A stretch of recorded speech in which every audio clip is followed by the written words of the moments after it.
that we're there. It is. All right. Hello, everyone. My name is Mike, and I am running a game of Kingdom, of the role-playing game. The scenario Dwarf Mountain, and I'm running this through the Gauntlet gaming community. And we've got three players: Louise, Robbie, and Steven. Starting with Louise, why don't you go introduce yourselves and maybe talk a little bit about the character that you'll be portraying today. All right. Luis, I use he and him pronouns, and I'll be playing Bella. It's a handful of a name because of the dwarf name generator. She's the daughter of the late king, and she's a stone seer, which means that she listens to the voices of the ancient spirits of the people who built this place that we're currently inhabiting and have been for the last couple of centuries, I think. And she has some magical powers that have yet to be explicitly defined, and she is very much in touch with how the people of the kingdom are feeling, even though she's not that interested in actually ruling over them. She's more keen on having their interests heard. Thank you, Louise. Let's move on to Robbie next, please. Okay, my name is Robbie. I use he, him pronouns. I'm playing Revik. She, her pronouns for Revik. Revik is her role is the power role, so a kind of decision maker. But she is an exile who came from a distant clan and kind of though found a way, into a kind of position where people listen to her and follow her. I think I conceive that partly this was because this dwarven kingdom, after having lived so long under the sway of a dragon or a worm, was kind of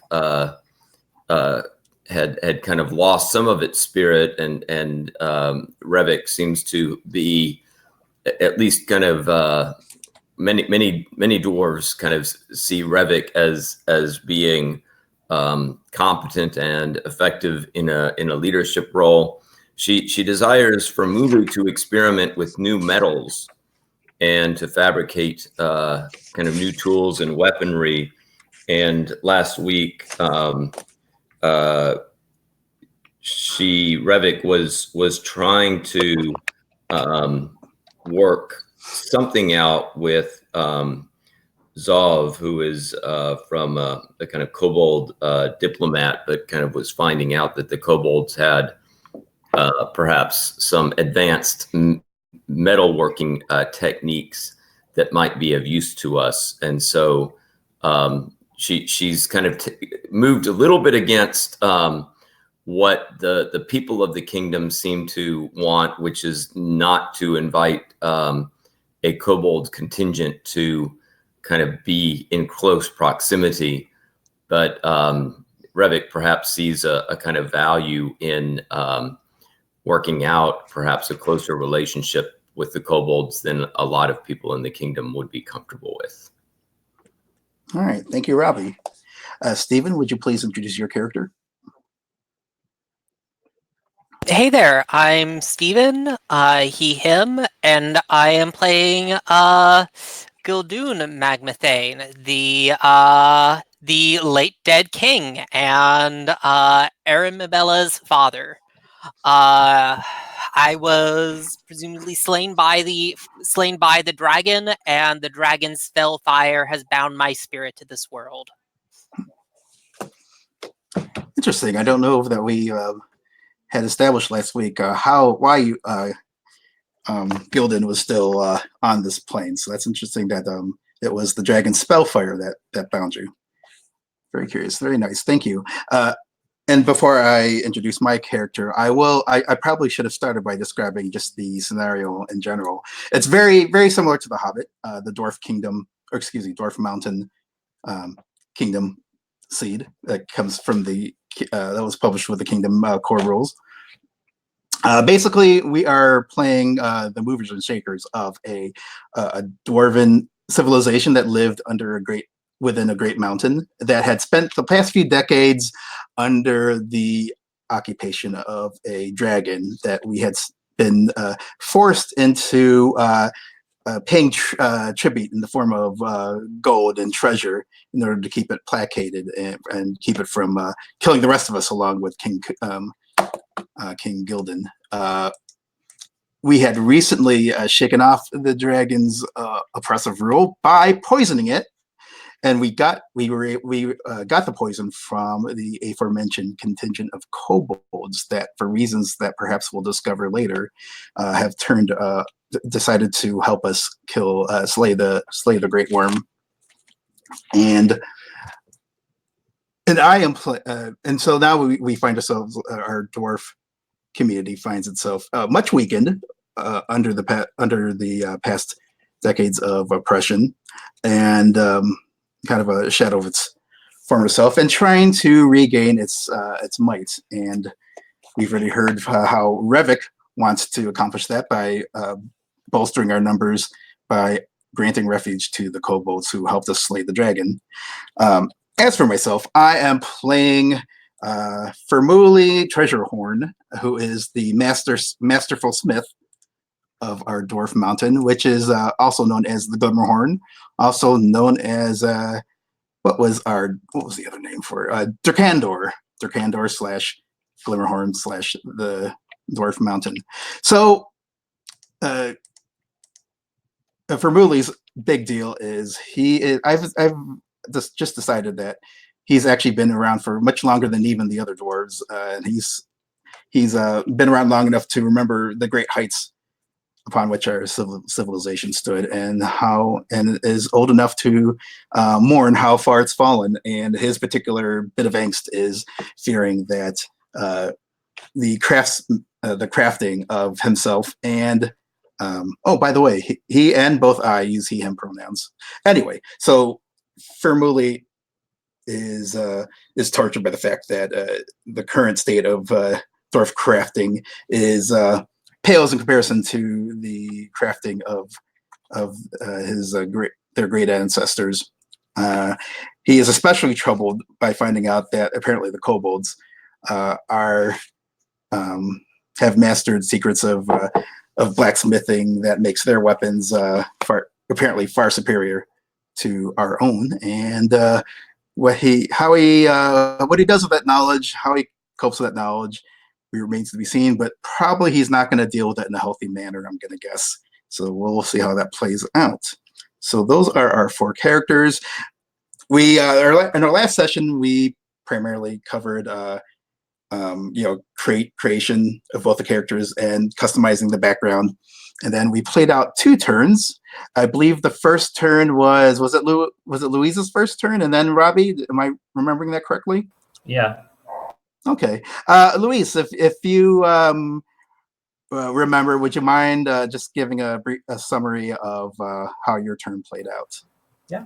So for my turn, we established that there's this dwarven council, like leaders of each of the major clans get together and talk about the issues that need to be addressed, because there's like not being a king hasn't been chosen yet. We are sovereignless for now. And the council was debating whether or not to let the kobolds, because there's a civil war going on over in Kobold land, that the kobolds who were loyal to the dragon that we slayed are fighting with the kobolds that helped us slay it. And now the faction that assisted us wants to live in our kingdom, and we sure could use the numbers. But my character knows that the people are not ready to live with like pocket-sized dragons running around just after this whole occupation ended. And she's also afraid that there could be violence between the 2 peoples if the kobolds are allowed to live here, and that it would be better in the long run if the kobolds that are loyal to us rather than dragons had a hold of their kingdom instead of just abandoning it. There was this one really racist dwarf elder who backed her for all the wrong reasons, Revik made some compelling points, but she wasn't swayed. And that was pretty much it, I think. Cool. Robbie, would you mind summarizing your turn as Revik? Yeah, No, I mean, not. Don't summarize it as Revik. I mean, summarize your turn as. yeah. You know what I mean. Yeah. So Revik at the council was aware that there was a strong opposition to forging a relationship too close with the kobolds, but Revik is a little bit more open to that possibility. Part of it, I think, for Revik is the fact that Revik was an exile, and so is perhaps, even though they are kobolds, is a little bit more sympathetic to the idea of, a group of people in need.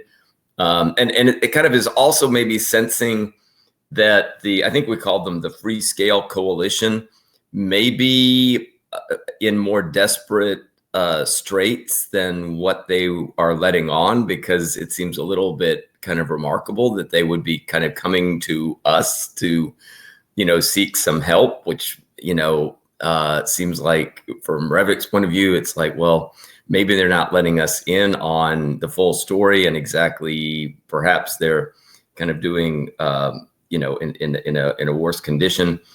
And then for Revik's scene was one which centered on Fermuli and a kobold diplomat named was his name Zov Stonecrusher, who had kind of come over. I believe it was she/her for Zov.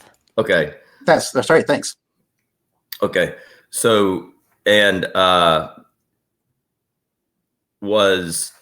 Revik was trying to get Fermuli kind of interested in this idea of a closer relationship with the kobolds, partly because the kobolds seem to have some type of metalworking knowledge that is, at least in some respects, seems new, kind of seems to be making a superior grade metal for tools and weapons.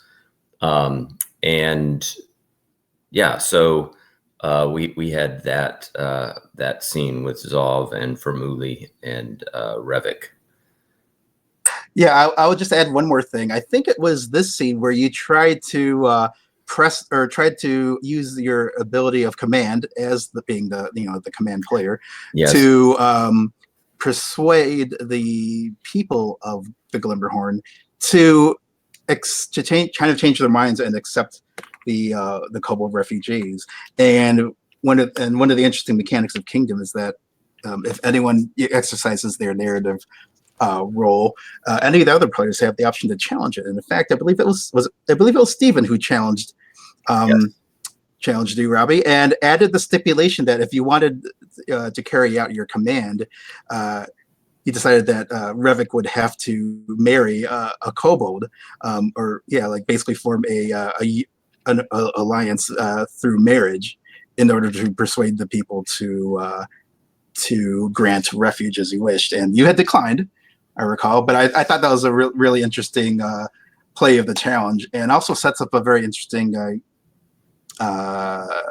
dynamic in which marriage between a dwarf and a kobold is actually a thing that would actually be considered and honored in the world that we've built. So I was very fascinated by that, and we'll see if that plays out again. Yeah, there was another development. Yeah, go ahead. Yeah, just that there was one other development, which was that Revik did order a contingent of dwarves to help the Free Scale Coalition kobolds in their civil war, but this came at the price of having to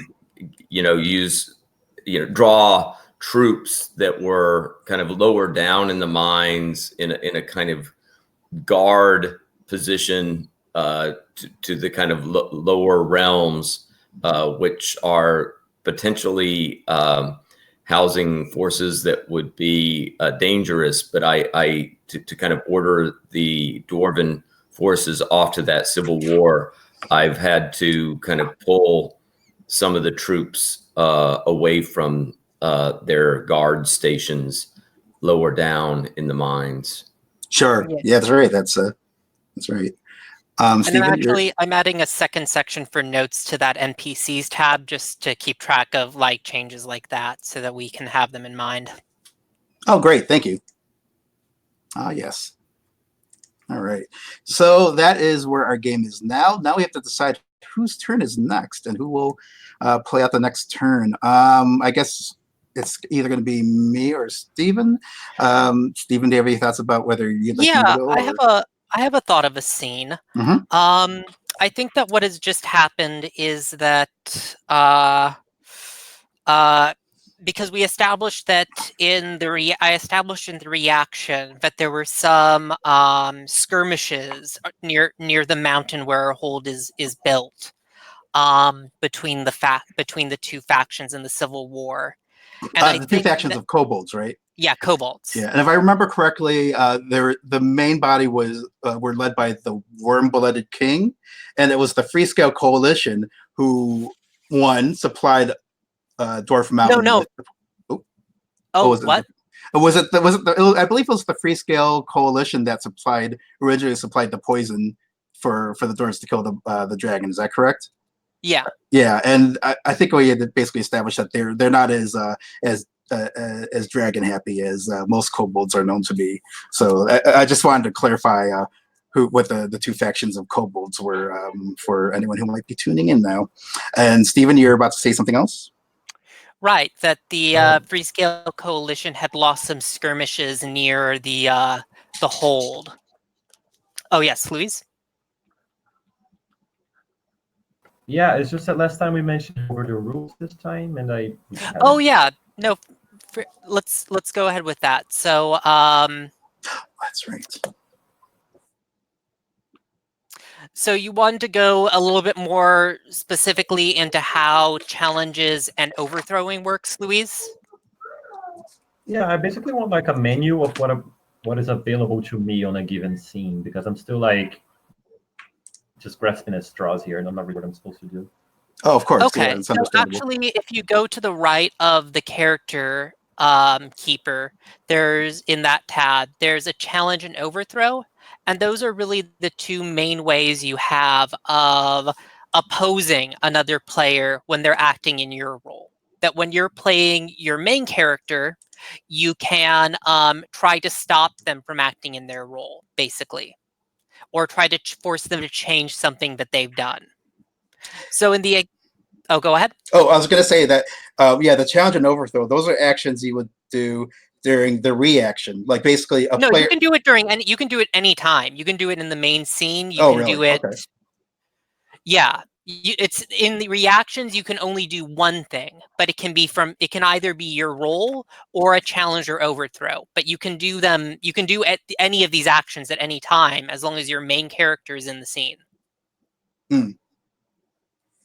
You can't do it if you're playing a secondary character. You can't do any actions until a reaction phase, because that's the moment where you get to go in with your main character and say, my main character observes this, or my main character does this. Okay, so if another character has invited your main character into their scene, you could challenge right away as soon as they do something. Yes. Otherwise, you have to wait until they finish, and then you get your reaction scene. Yeah. And then you can. Okay. So basically what you can do is to show your main character opposing what has happened in some way. And this might look differently depending on who you're playing. For example, mostly we've seen in last session, Robbie playing power opposing things. And he's mostly been showing his character going out and making orders to the whole to send out weapons, to form political marriages, things like that. On the other hand, say you're playing someone who's not power. You could, for example, show your character going out and deciding to challenge the Wormblood King to single combat. That is something you could challenge if you wanted me, for example, to declare, if I had made the prediction that the Wormblood King will become the king of all the lands. You could say, I don't want that happening, so I'm going to challenge that. And I'm going to challenge that by narrating my character going off and challenging the Wormblood King to combat or something like that. So it can be either something your character is doing themselves or something that their character is perhaps organizing a coalition to do, using their role as power to go out and do. And the important thing is, though, that when you're challenging, the person you're challenging just always has the flat off right to say, no, you can't make that happen. And if they say no and you still want it to happen, you either have to just give up and say, well, I can't get it, or you can advance to overthrowing. And overthrowing is kind of taking things a step further. You first off, to overthrow, you have to be in the same role as the other player. So if you're not in the same role, you need to change roles. And then it's just this works the same way as when you're challenging. You're basically showing how fictionally you cause the touchstone to fall out of touch with the people, show that the perspective actually doesn't have perspective, or show power losing power, right? And basically, in an overthrow, the other player can't just say no. They always have to give at best yes if as a response. And that's the case. That's a way you can have of completely removing them from that role, and they have to switch over to a new one. Yeah. Does that make sense? Or Yeah, I got it. Thank you, Stephen. And if you open up the PDF for the rules, if you go to page, oh, it should be in our Kingdom folder. Oh, you're right. We don't have it there. And, okay. I should have. Yeah, I think what I'll do. Hopefully, I know this won't help us for tonight, but hopefully I'll remember to take the time to maybe write up a summary, because just like from step A to step Z, what you do when it's your scene, because the book does outline it, but unfortunately I don't think PDF for that currently. But I'll work on that for next week. And one thing to note is that basically now that our first scene is over, you can just basically change. If you ever want to change roles, you can just do it. It's just, you just have to show fictionally how you're changing roles. And you also have to tell us what is the cost that your character pays to change roles. There's always a cost. And it can be personal, it can be political, it can be basically kind of, it can be any kind of emotion. It can be an emotional cost, but there's always a cost. What I'm reading is that you can change your role only on your turn. Does that sound? Is it? Yes. Because you can't do it during someone else's turn. I think you can only do it during your turn. Let me check the reaction to see. I'm pretty sure you can't do that during a reaction, because that's kind of a big deal for a reaction scene. But if you ever feel like you want to try out one of the different narrative roles, when it's your turn again, you can change it instead. That way, instead of using your normal role power, you can just change roles. No, it says in a scene you can use your role, challenge, change roles, or overthrow someone else's role. In a reaction, you can only do one. That's what it says here in play, at least. Oh, okay. Is that which file are you looking at? I'm just looking at the summary of the rules, but maybe I'm wrong. Oh, okay. Sorry about this, everyone. Yeah, it's a learning game for us all. I'm looking at the say that right. Where does it say what? In the reference sheet, that's in the folder. Yes. It's at the bottom of play. In a scene, you can use your.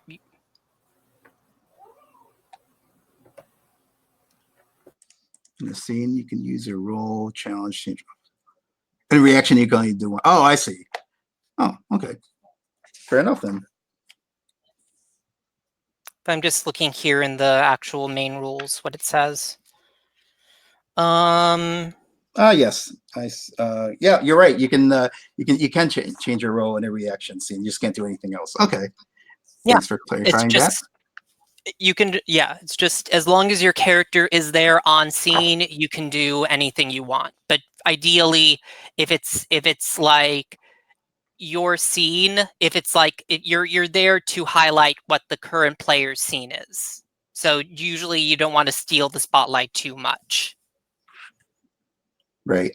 All right. Speaking of stealing the spotlight, let's get it back on to Steven, since he's starting the next, the third turn of our Crossroad challenge. What would you, I guess, where are you setting the scene, and what is the Dwarf King doing?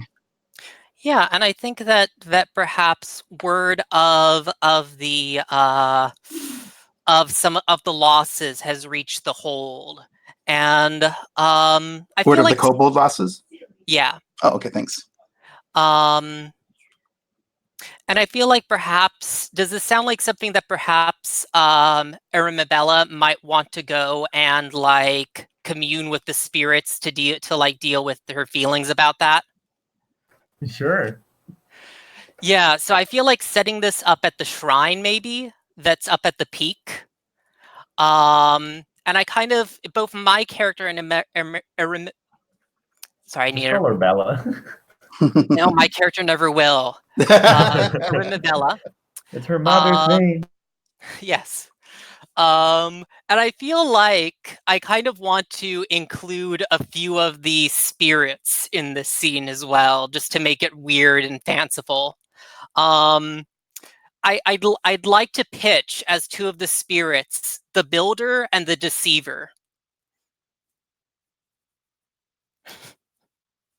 So if either of you two want to take on those roles of the spirits whispering in Arimabella's ears.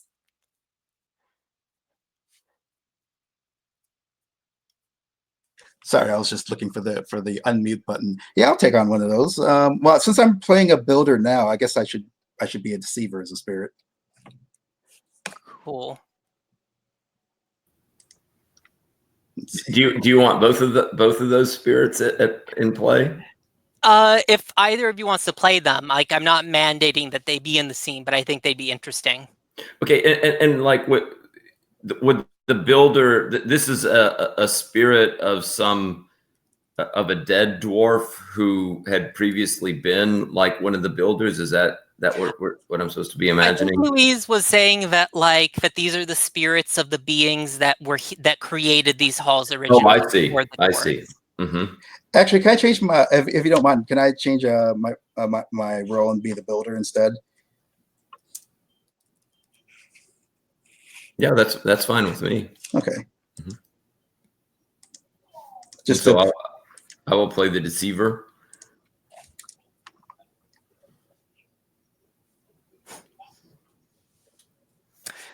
So yeah, I think that as we kind of open the shot of Arimabella, and what does it kind of look like when Arimabella is meditating? Like, is it like hands clasped together praying? Is it like the Zen position? Yeah, I'm gonna go with Zen thing, like folded legs, just sitting on her butt, and like the palms facing the sky. Oh, actually not facing the earth, because dwarves are all about underground. So she has her palms lying on her thighs, and I think she has like stone controlling powers because of all of this, and she's like floating these couple of marbles of different kinds of stone around her as she's meditating. Yeah, and I think the kind of the which, as I established kind of in the last session as well, that there is a kind of crystal eye within the dragon that is kind of mystical. And I think it kind of, things quaver and the eye sort of erupts into this, like its inner light erupts into flame, and kind of smoke streams together, and we sort of see appear sort of clad in scorched armor and with little more than a skeletal face. Kind of, I feel like a skeletal face, but with like kind of a streaming beard of flames. That it is Gildoon, and he kind of speaks in a in a in a kind of growling, crackling voice. Arimabella, the cold is in deadlock.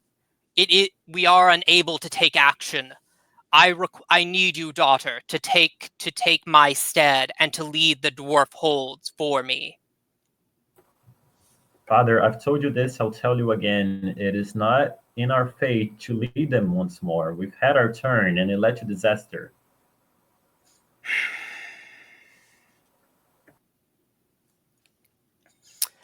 And a kind of he sighs, and a kind of puff of smoke radiates from his skeletal jaw. The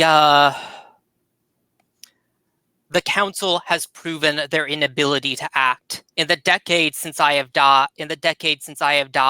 there has been no king to take my place. And now our allies turn to us for help, and we do nothing. I promised you, daughter, that if we sit beside and allow things to pass without our intervention, then we will lose our influence in the world without. That the might of the dwarves will be forgotten by those outside the hold.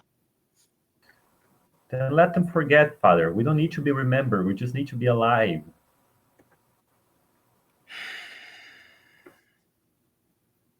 It was our might that made us a target. Our might that drew that terrible monster to rule over us for decades.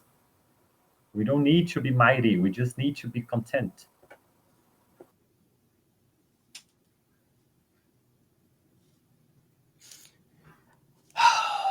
Content. What is content to a dwarf? Content to a dwarf is to want, to strive, to take, to fight. Look upon the land. Do you truly believe that that our enemy, the Wormblood King, will be content to rule over merely what lands he has now? This I know, that should our contentment allow him to proceed apace, then before the year is out, his armies will have taken the bridge of what do we call it? The bridge of Dukarin, and he will be in position to lay siege to our walls. And I am going to add that as a prediction to know that the Wormblood King will seize the bridge of Dukarin.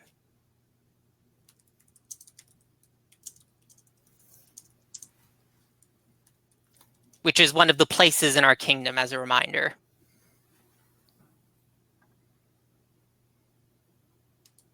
Hey, what were you envisioning for the other ghosts? Like, what were they going to say here?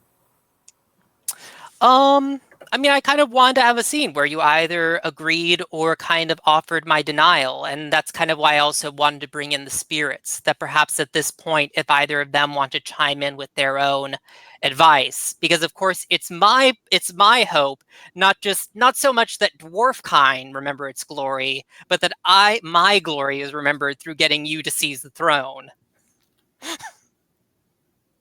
You don't want to be remembered as the one king who turned into a burning ghost forever. Yeah. Yeah. I think at this point, the ghost of Glasuli Greyrock, the builder, he's actually going to be basically poo-pooing King Gildan's ambitions, saying that the dwarves they've been shell-shocked by submission to the dragon, and they're too used to building baubles and trinkets to please a dragon as opposed to fighting implements, and it's basically going to be a lost cause.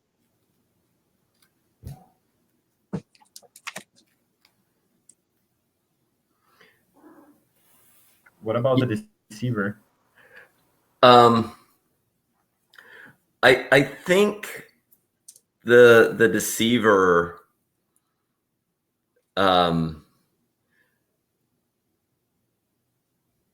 creates a kind of vision, and the vision is a kind of image, animated image of a dragon approaching a mountain.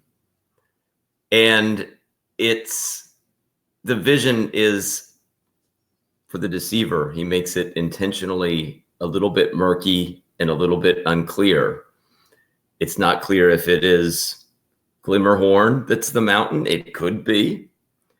It's also not clear whether, this might be just a memory or an image of the distant past when that dragon had approached the mountain, or it might be a vision perhaps of the future of some other dragon that might be approaching Glimmerhorn.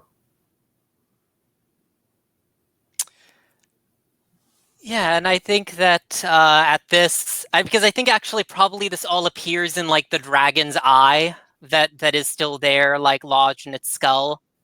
And kind of I point my flaming hand at it and see, witness the vision that your spirits send you, daughter. A new dragon marches upon our mountain. And if we do not fend ourselves to get against it, if we do not hold our allies tight against our bosom, then we will be destroyed. Warn the hold, daughter. Seize the throne.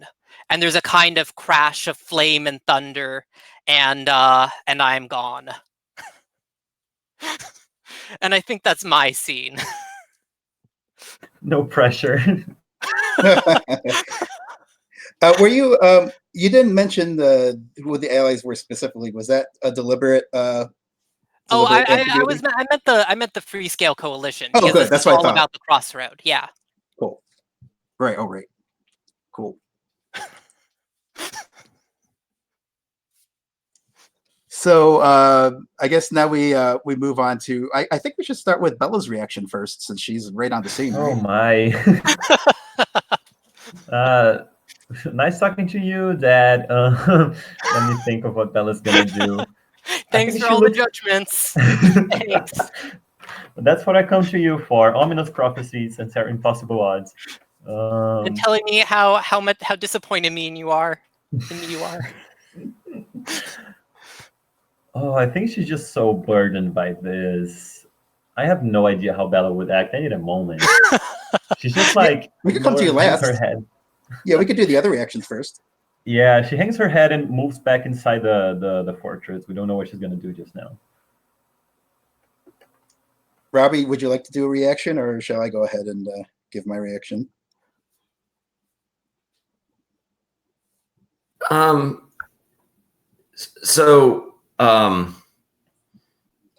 you also aren't required to do a reaction.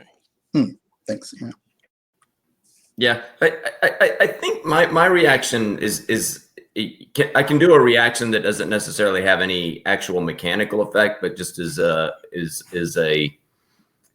scene, a brief little scene. I mean, I was thinking that Revik has heard that things are not going as well as she would like with the Free Scale Coalition in the Civil War. And so you just see Revik down in the deep pools, which is this silent cave lake, which is a good place for lonely contemplation. And you see Revik down there thinking about, okay, if things are not going well for the Free Scale Coalition, do I need to send more Dwarven troops, pull more Dwarven troops over there to help them? But that I realize that is risky, and I'm kind of weighing this and very kind of a little bit ambivalent and uncertain as to whether that kind of risky move of kind of sending additional dwarves there would be wise. Okay. For Mooley, from early reaction. I think I'm going to just quickly bounce off of what I had established as the builder ghost, and say that he and his builders have basically equipped the they're equipping the volunteers who are going to fight with on behalf of the Freescale Coalition. And I think we're just going to establish that you're saying that that basically the smiths, or the people he's been teaching, he's been basically trying to teach them how to build like weapons and armor, because they're used to just building beautiful things that like baubles and working with like diamonds and jewelry, so stuff that shiny pretty things that would please a dragon, and they're not used to like really hardcore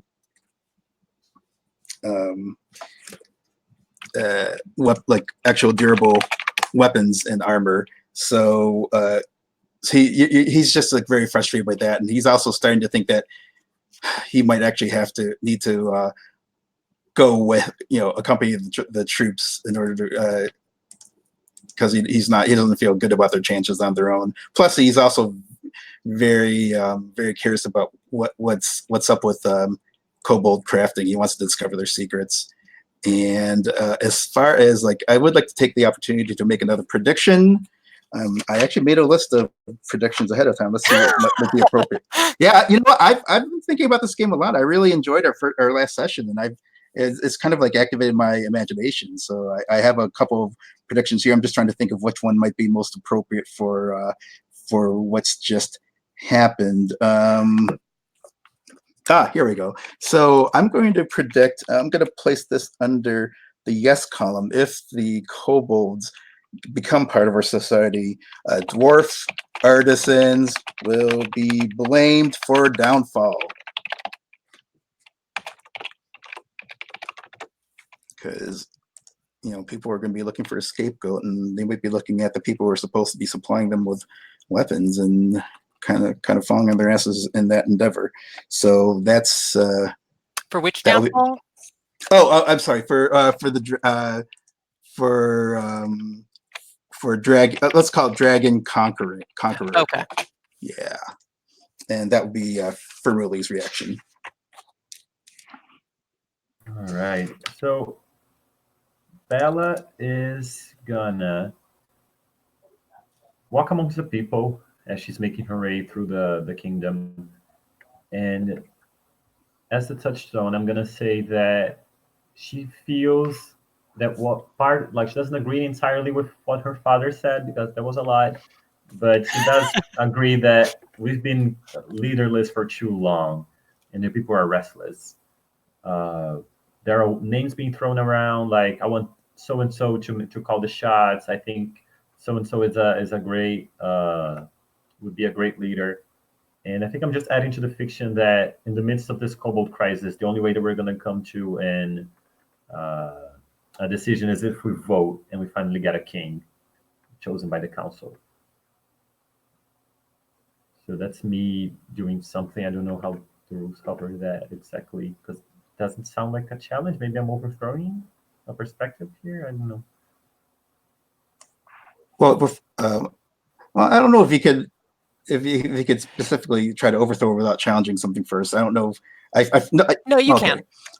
Well, you can just be like in the example, like they have like a Wild West town where the touchstone is like super racist, and so like the idea is that like I don't even want to bother like challenging all the things that your character is going to generate for the fiction.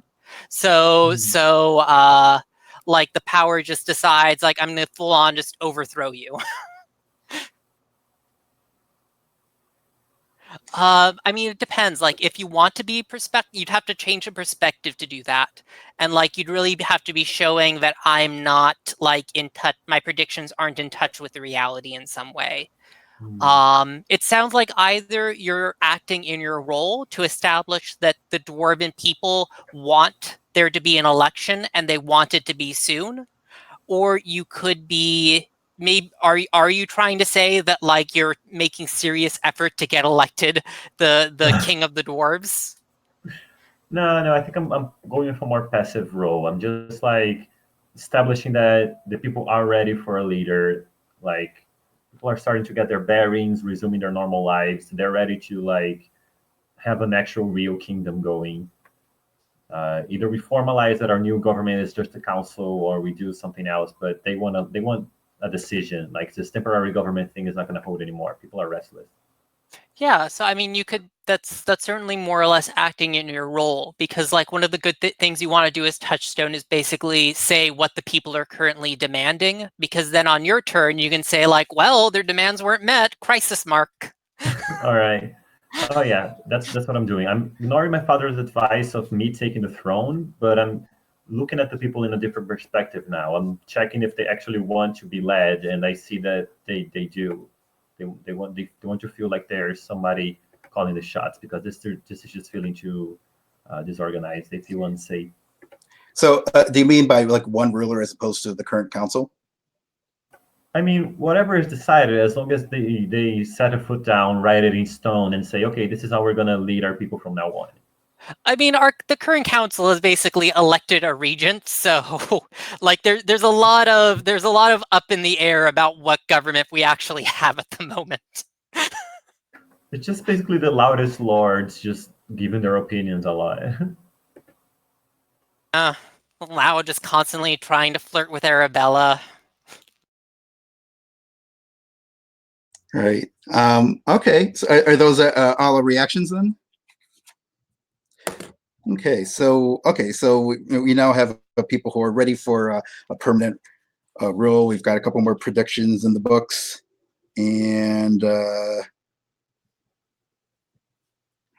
yeah, and also Revik concerned about the free scale fight. So I guess we move on to me, the next scene. So I'll go ahead and put you down for phase 4. So going down the handy dandy list of how you set up the scenes. So again, I think yeah. So we've got Fermuli, and I think I want to get a little bit of movement going and say that. As he had hinted at in his last reaction, that he is going to accompany the volunteers, until we come up with a fancy name. I think the volunteers is a nice term for our enterprising dwarves who are going to reach out and help Free Scale Coalition protect themselves from the basically. I say it's like a holding action against the Wormblood King until Dwarf Mountain comes to a decision about offering refuge. Because just like Revik suspects, it's probably not likely that they could beat the force of the Wormblood King, because the kobolds are still primarily loyal to the dragons who they hero worship or just flat out worship.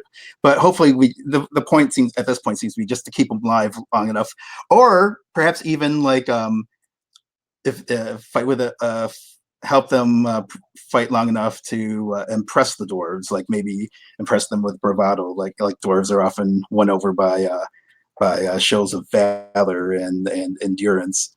So that seems to be what the volunteers are looking for, or looking to help for. And they've got weapons, probably, not the greatest of weapons. This is probably the first time the Smiths have built weapons in quite a while. So are they going to be great? We'll see. But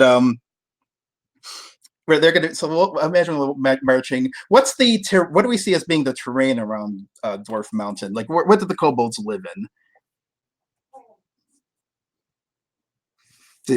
Are we envisioning like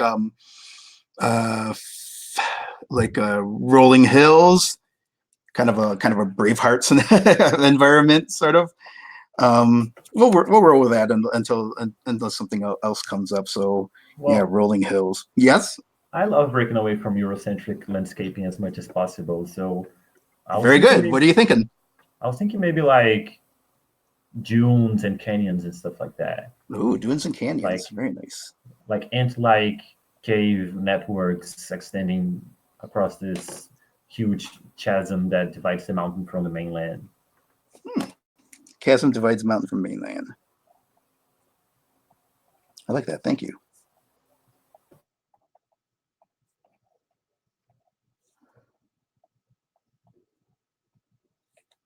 So this is what the volunteers are marching through, and they're going to say they're going to make a rendezvous with the Vor will be leading them to a rendezvous with the rest of the free skill encampment, and yeah, she wasn't expecting Vermuli to accompany.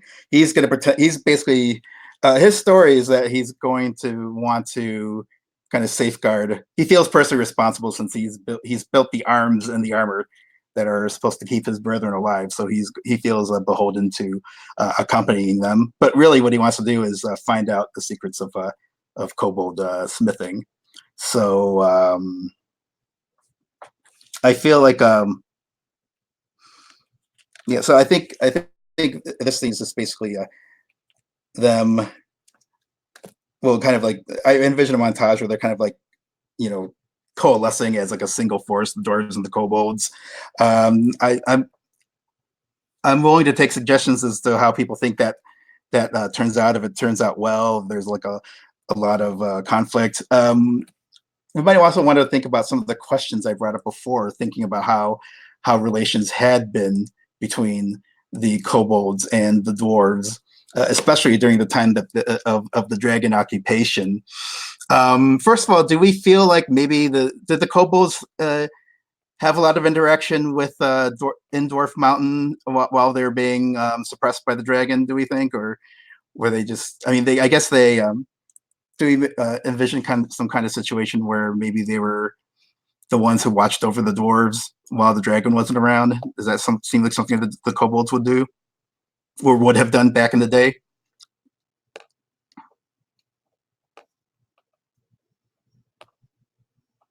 Well, I just, like I said last time, I just went. If y'all keep quiet, I'm gonna keep going. Yeah, I mean, please, I'm yeah, have as much input as you want, because yeah, I think that'd be great. What do you think? No, I'm okay with taking turns. I'm just saying, like, yo, don't be quiet. Okay. Oh, you want more? Yeah, I'm gonna say that. Well, these are the ones who volunteered to help, so they're probably not the type to hold grudges, even if the kobolds did lord it over the dwarves at one point. So I'm gonna go ahead and just make the call that no, they're pretty honest. The downside of that, of course, because of their honesty, they're also few in number. So, but I think the one thing that's very apparent is that yeah, the kobolds' weapons are way better than ours, and I think that might be demoralizing for our dwarves. Especially since they came here with like lofty goals of being the saviors coming in to save the day. I think right now, but and in the meantime, yeah, I think he and I think what I think I'd like someone to play Vor, because I want to kind of get into. I kind of want to provide some color on the whole. Failed it. Will they? Won't they? Marry thing. the thing that fills it up, because I'm still very fascinated by this, and not to turn this into a soap opera, but I'm kind of curious if someone would like to play. Why not Vor. turn this into a soap opera? Well, okay, fair enough. Well, if you want to play Vor, like we can. Sure, get into, I will play Vor. And yeah, I will. First of all, yeah, I think I'd like to. Yeah, I think Vermuli would first of all deliver his regrets, and perhaps whether or not Revik actually offered regrets as well. Speak on her behalf to offer her regrets too. The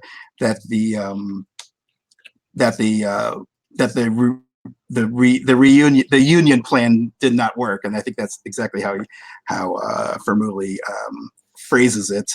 But perhaps Revik just wasn't ready for that deep of a commitment at least not yet. Just seeing your comments about the mountain of love. So Vermuli does offer Vor his humble regrets at that plan not working, and hoping that whatever meager help we can provide now will be enough to sustain your people until perhaps Revik or someone else sees the light. Just so I know that I'm not missing anything, is Mhm. Var supposed to be Zav? Or is it I'm another sorry, character? you're right. Oh, It sorry. is Zav. Zav, I'm so sorry. You're right. You're right. Zav. Yes, Zav, Stone Crusher.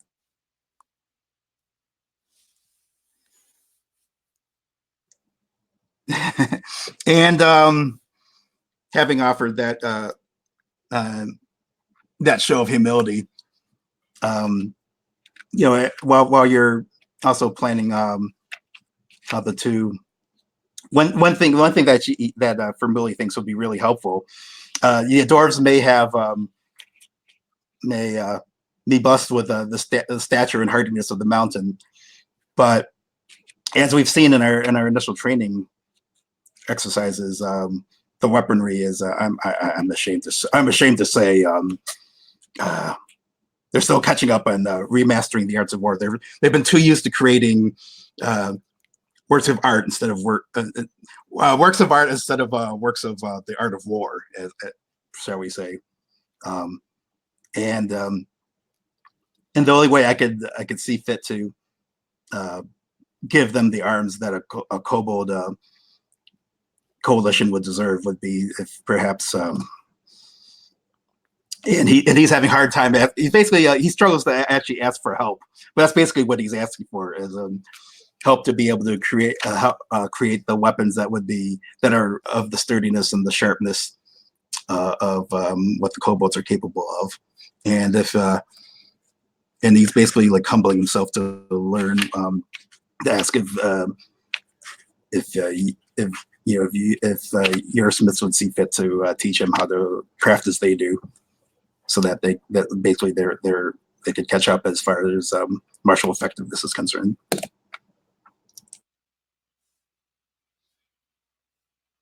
Okay. Yeah. Now I just need to remind myself of what her actual name is, just to because I'm now confused myself. Okay. Sure. It's Zav. Okay. Yeah, and I think that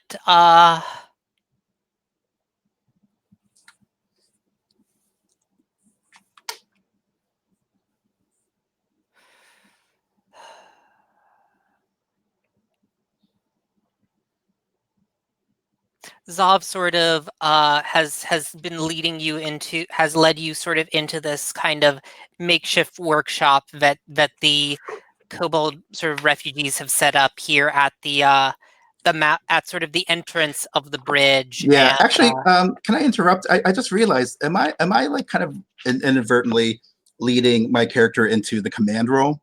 Kind of sounds like I am, doesn't it? Because I am giving a command effectively. I mean, you haven't yet actually like made any decisions. So if you think during this scene it makes sense for your character to switch over to power, I think it that would be does. fine. Yeah. Let's say that's kind of what he's working towards. And if he has to like leverage, I brought out these dwarves here. Why aren't you sharing your secrets with me? That's what he'll do, and change role appropriately, depending, of course, on how Zav reacts to that sort of thing. Yeah, she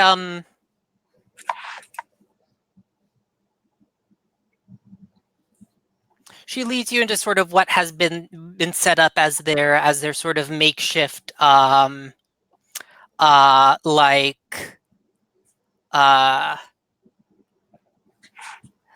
blacksmith shop that really, because this has been set up really not like it's not like a permanent building. It's really like what they managed to scrounge and build in the time since they're coming here.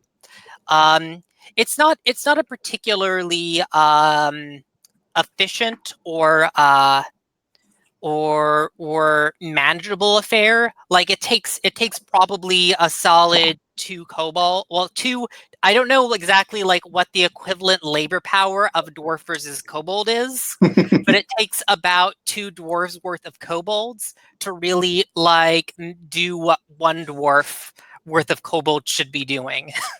Okay, I think. Well, I kind of envision kobolds being really good at teamwork, like more so than dwarves. I see dwarves as being kind of like, I stand alone. I'm self-reliant, but whereas kobolds are all about the community and cooperation. Kind of, they could like Voltron up and like have like 5 kobolds working on the same thing and actually not trip over each other. At least that's how I envisioned the kobolds working. And just for the record, I really like what Louise had posted earlier about supposing that the reason kobolds are so good at what they do is because they can breathe fire and use it to forge weapons. Like, I kind of imagine, what if the secret was something that dwarves just could not replicate? I think that would be kind of a delicious thing for Willie to have to wrestle with. What do you think? I can totally play like a kobold smith, just so we can have Frimuli's reaction to someone breathing fire to forge a weapon. Sure.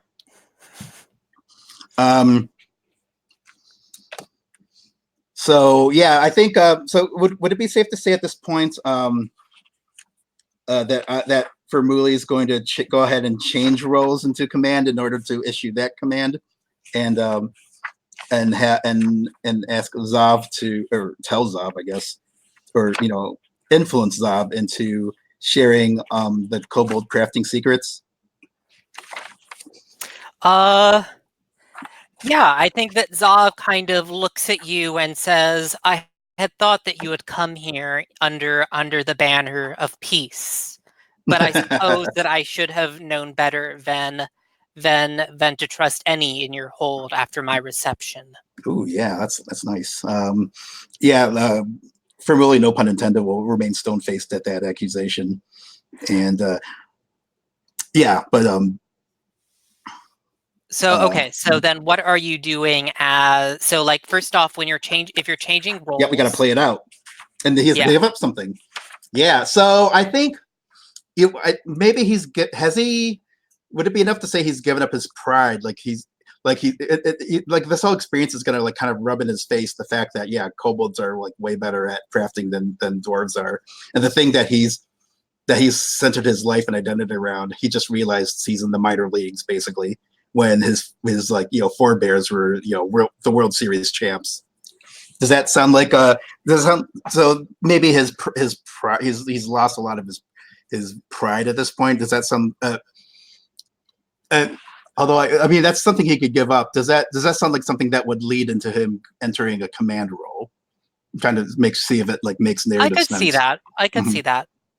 And I think that Vetchi sort of like draws out a blade and says, very well, since apparently this is what you desire above all else. And she kind of lets out a stream of blue hot flame onto the blade and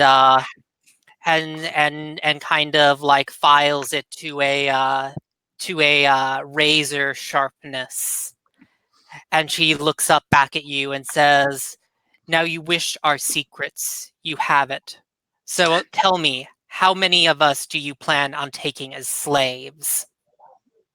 Oh, so am I correct in understanding that? Oh, go ahead.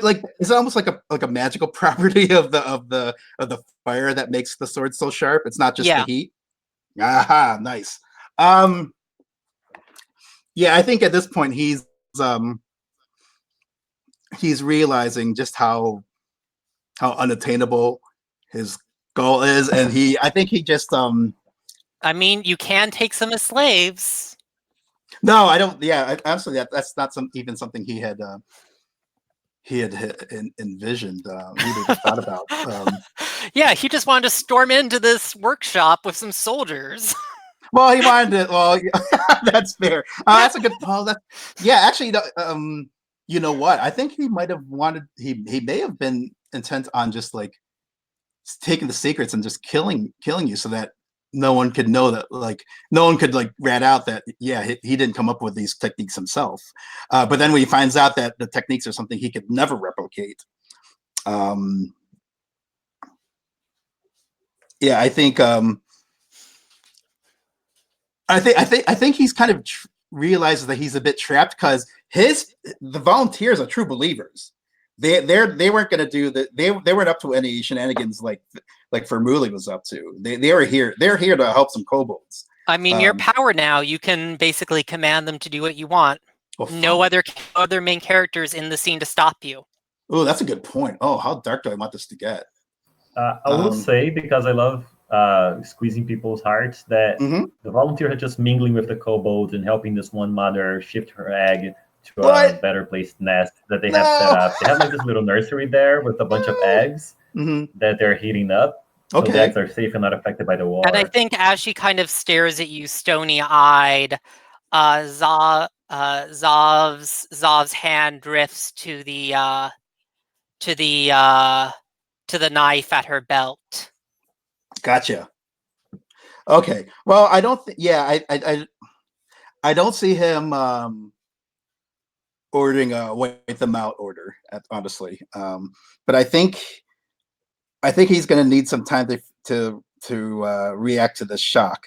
But he may right now find himself in the middle of a war he didn't really want to fight, but may feel honor bound to carry out at this point. But he's definitely his insights are breaking at this point. That's the best way I could characterize it. But how would he use his command? You know what? He might. I think he would commit, since there's nothing for him here now. I think he might command a withdrawal. Like he might command the volunteers. No, we're going back. There's nothing for us here. I think Vermuli and me decide that if the kobolds can't provide a means for him to perfect his craft, then he does not want to be here. So yeah, as shitty as that is, I think that's what he'd do. And I'm not sure where he goes from here, but I guess that we can wait for my next turn to figure that out, right? So yeah, I guess what happens is Vermuli leaves the free scales high and dry, basically. And I think at this point, we move on to reactions. And I'm in command now. What I'm going to do with that command, who knows? But no, that's where I'm at now. Okay, right off the bat, Bella's going to run into those troops, and I'm not going to challenge you. Oh, okay. I didn't realize Bella was there, but now I know.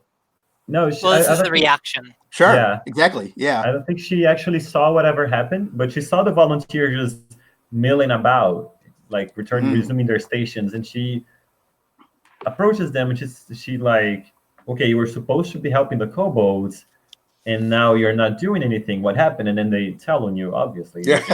Vermuli told her to back off, and she says, like, she very strongly suggests that they pick a commander amongst their own and go back there and help them. Yeah. She's not ordering them because she's not power, but she's saying like that would be a very nice thing to do, and that's me challenging you. I think is that how it works? Yeah. And is that enough, or do you have a condition for that, or want to say no altogether? I think it's enough. I honestly, as a player, I want to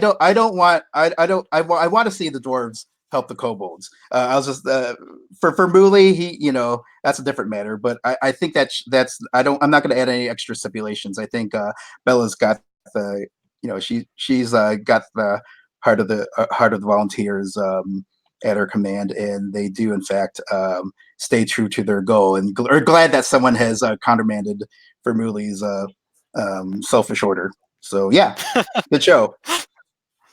And it might push her to realizing that she should actually be queen after all. So we'll see. Yeah, maybe. Yeah, whether you want it or not, you might be the best person for the job. So has this also actually, before we get into this, has this actually advanced the crossroads, or has this thrown us further into crisis? Oh, right. I have to do that, don't I? Yeah. So,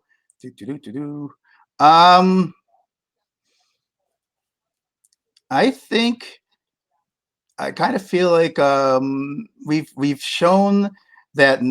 Yeah, we've shown some instability in our support for the kobolds. So I guess I have to pick. I pick only one of these, right? Because I'm. Yeah. Let's make it a crisis. So 2 checks for crisis, 3 for crossroads. And we've got Bella's reaction. She successfully challenged the volunteers into remaining at the behest of the Freescale Coalition, who would like to do the next reaction.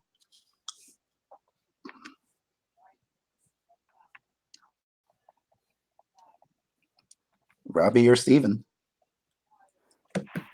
Or do yeah, or maybe neither of you want to do a reaction. I guess it's either way. I'm just thinking if I do want to. Yeah, I think actually we see just for the scene, just because of how this scene went, we see Gildoon drifting among the nah, never mind. I don't think I need a reaction to this scene. Okay. Is Revik reacting in any way? I was thinking for a kind of quick little reaction vignette that after this this event is resolved, you see one of the volunteers going to Revik and giving a very, very detailed, careful account of everything that has transpired, right? And it's kind of clear that Revik had set this up, right? That there would be like somebody who would be kind of taking careful note of what had been happening, so that he would have a kind of full, detailed account of what all had been transpiring. Yeah, now he knows exactly how reliable From really is. Right on. Okay, so that's your reaction. I guess now we move on. We go back to, we repeat the cycle, right? I think we were back to Luis. And before before we proceed, it's 5 minutes to 9 Eastern Standard Time. We're about at the halfway point. We'll be going on for another hour and a half. Do we need? I think I would like a quick bio break at least, maybe at least 5 minutes, and then Yep. we'll continue on with the new round of actions.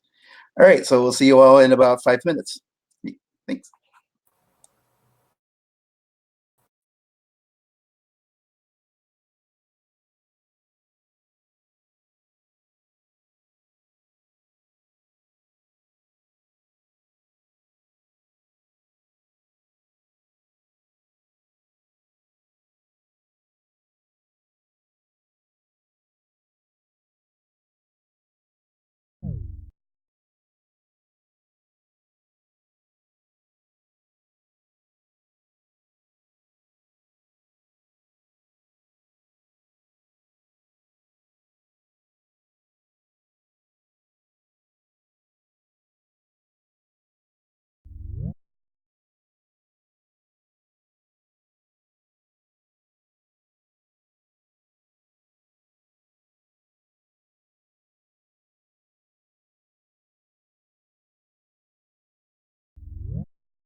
All right, we got Luis back.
Okay, we've got Stephen back. Once Robbie gets back, we'll continue on with, and there's Robbie right now.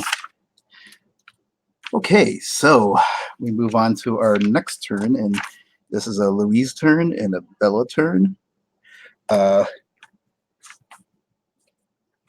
Where does, I guess, where Bella has just exerted her authority over the volunteers, and she's out in the canyons of the land of kobolds. And what is she going to do next? Oh boy. Does it have to be like straight after that, or can I skip time a little bit? I think we can skip time a little bit. Sure. All right. Oh, but I do want to interact with the kobolds still, since I'm already here. Sure. All right. I think I'm gonna do a reverse scene of what we had as my first scene. I'm gonna meet with the kobold representatives as an envoy from Glimmerhorn. I want to get the feeling of like of their side of the story. Like I want to see how bad the situation actually is. I want to get in. I need to. Maybe I'm leaning on perspective here because I want to get a greater understanding of the surroundings. That's something that's not super clear. Like we talk about the kingdom a lot, but what happens when we like leave the kingdom and deal with our neighbors? Well, for the most part, we're kind. Oh, go ahead if you had a question. If you had a response. I would assume that no matter where you are, you always have, as long as you're in that role, you've got the power of that narrative power of that role, and it's up to you and us as a group to come up, make sure the fiction would enable you to fulfill that role, no matter where you are. You know, presumably you don't go so far astray that you're, completely sole figure in an alien landscape. And also keep in mind, as the perspective, it's not like you, Bella, are working your will directly to make the decrees. It just means that you just develop a sense to know what's already existing in the universe as far as what the possibilities of yes and no are for the crossroad. So I don't foresee any problems with you exercising whatever power you choose to take on in whatever role you're at. And I do have to remember that I do have to now, since I just changed my power in my last turn, I have to be the power for a full turn or until my next turn. Full scene. Okay. So I can't change my role in this scene, but starting in the next scene, Yes. if I'm involved, I could. Okay. Thanks for clarifying that. And back to Bella. Well, I actually have a different idea. I think I'm going to confront Formoli. Because Oh, okay. Sure. Yeah, I'm a messy bitch who likes drama.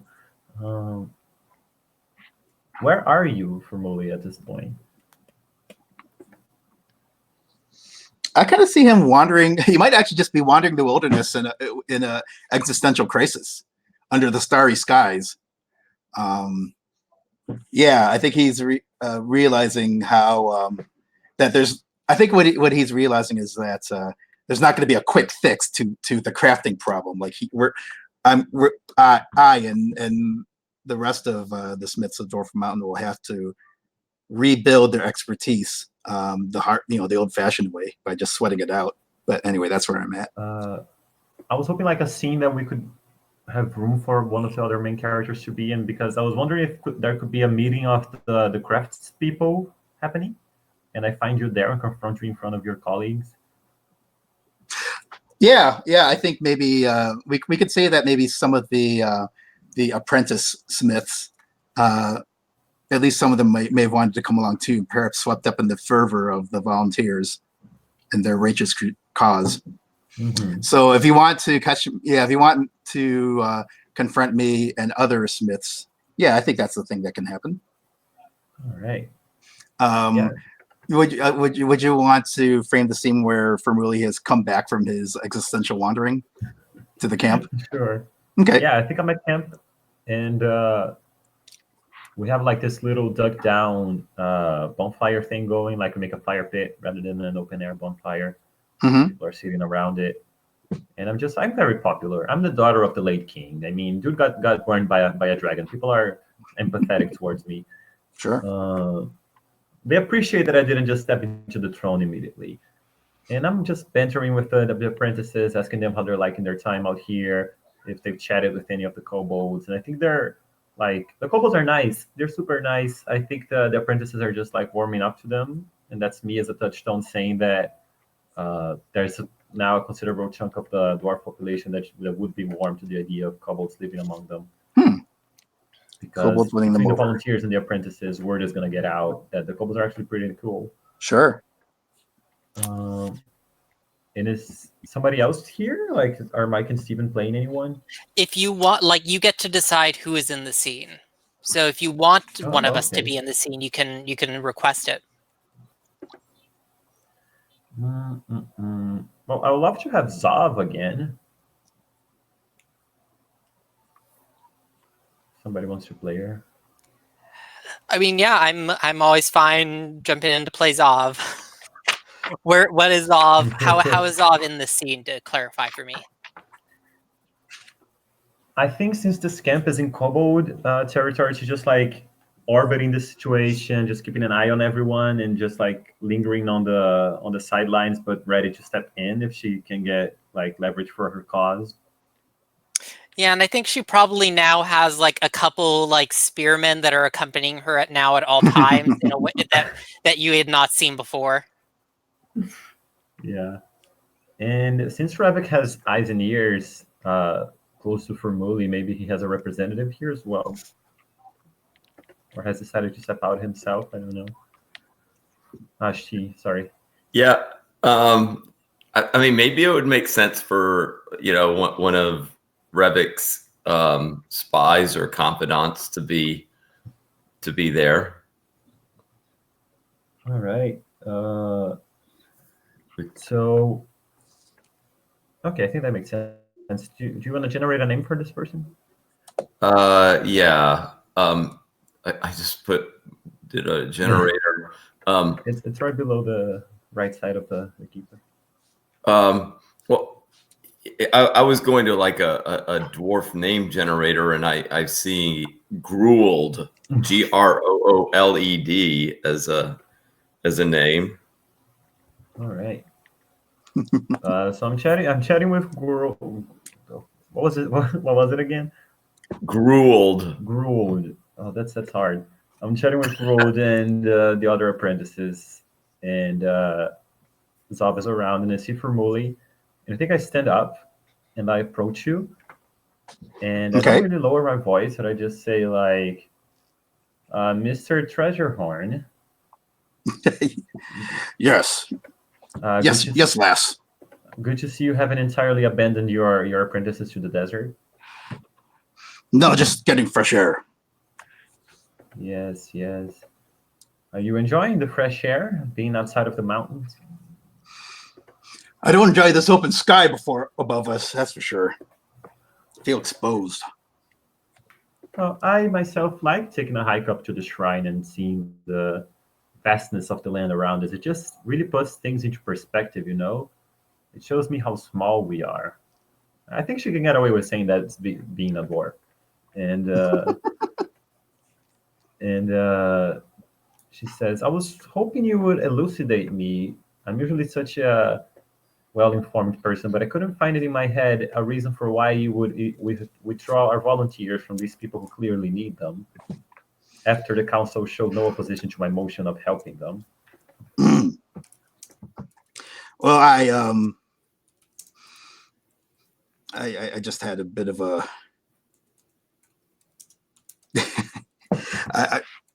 let's see, what would he say? Let me step back a bit and think about this. Yeah, it's true. We are comparatively we're the tall folk, but and always the wide folk wherever we are. But you know, that's that. But why quibble? I think how would Fermuli cover his outburst? I think he's going to. The first cover story. I think he'll just go with the first cover story he thought of, which was that Zav had breathed the dragon fire from her own jaws, and it's and I construed that as a sign of danger. Realizing, even as he says that this might make him look like a coward, but in the haste to come up with an explanation, that's the best he could come up with right away. And perhaps it's not. It wouldn't be so stigmatizing for a dwarf to confess fear of dragonfire after what we've been through. But that is what he says. And clearly cooler heads have prevailed, and seen fit to maintain command here. That's all. Is what Ferruli will say. I think she'll poke the wound a little more. Just say like, okay. Did the entire volunteer squad share your insecurities about this issue with the fire? Well, there are a lot of youngins here who haven't seen what I've seen, perhaps not even seen what you've seen. I don't know how old.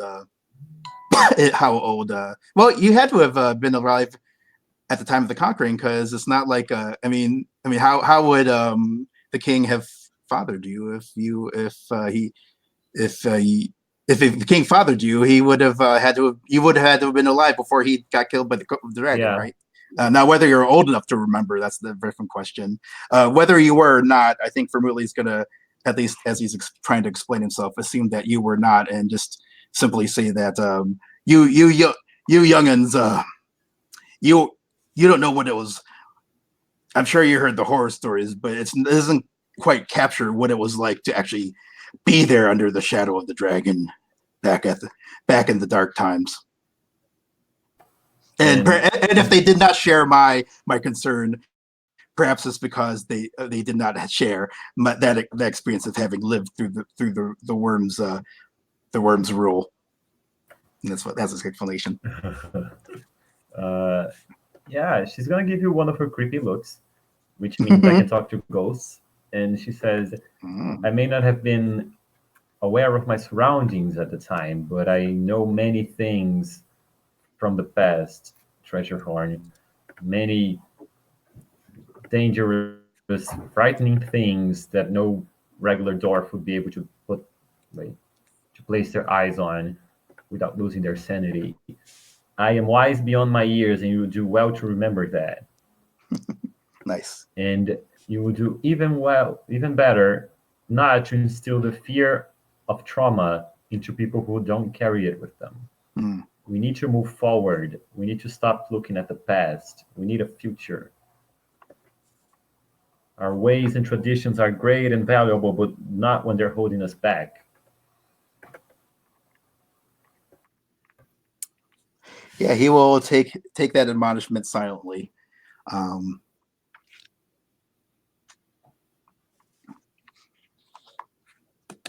Now, Yeah, are you? I I'm sorry. I was just gonna say that that's basically everything I wanted. I basically wanted to show off to Zav that I can like scold my own people for being jerks, so the kobolds will trust us. Ah.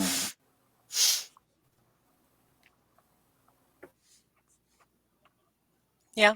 I mean, if that's all you want in this scene, I feel like we can end here. If you want to have an interaction with Zav, we also can. I think Bella just gives her a knowing look after doing this, because a crowd started gathering around. A bunch of kobolds saw what happened. It's like, oh, the super old dwarf got told by the king's daughter, and then it's a whole thing. And are you saying that that the majority of the volunteers and the smiths share your ability of your trustworthiness for the kobolds, that they can be that the kobolds can trust that they'll all be steadfast if you're reflecting their attitudes as the touchstone? Well, I didn't exactly say. Oh, go ahead. Oh, go ahead. I didn't exactly say that I feel the kobolds are trustworthy and that they would be safe among us. I said that we need to look to the future. We need to break away from tradition. A nice gesture, Zav says as she passes you, Aramabella. And then she kind of ends, after a pause, she ends, but gestures do not earn forgiveness. Ooh. Burn. And she just walks past.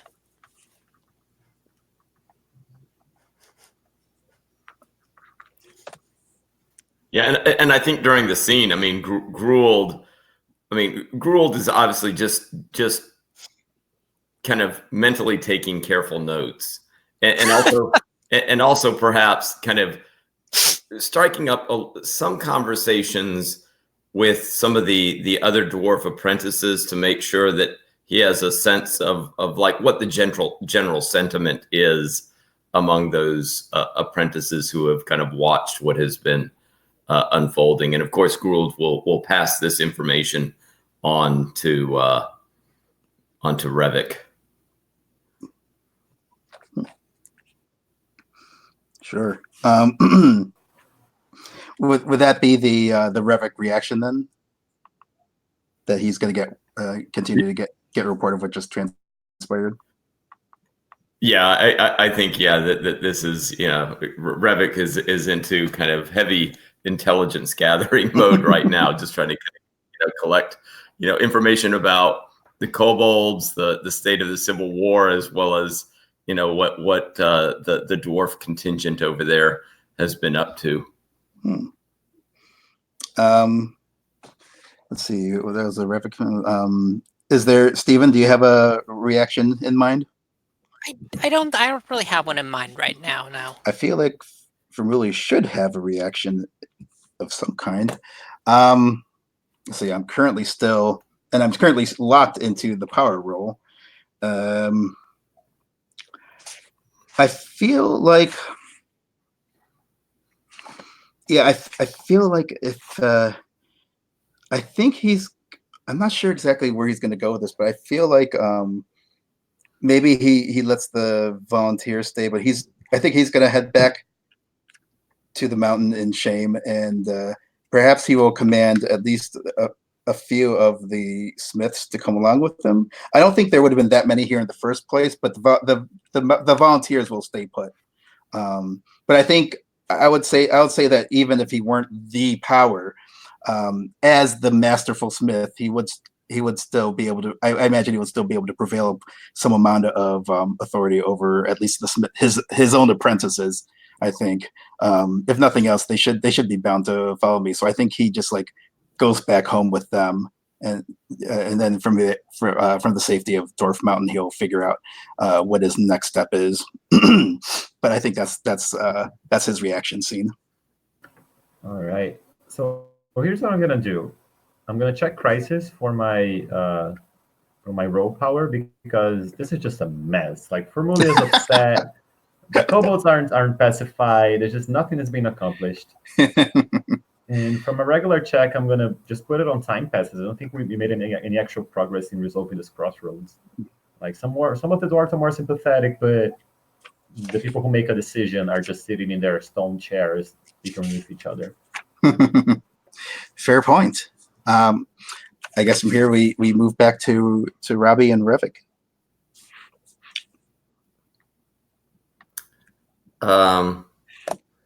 Okay, so I'm imagining a scene.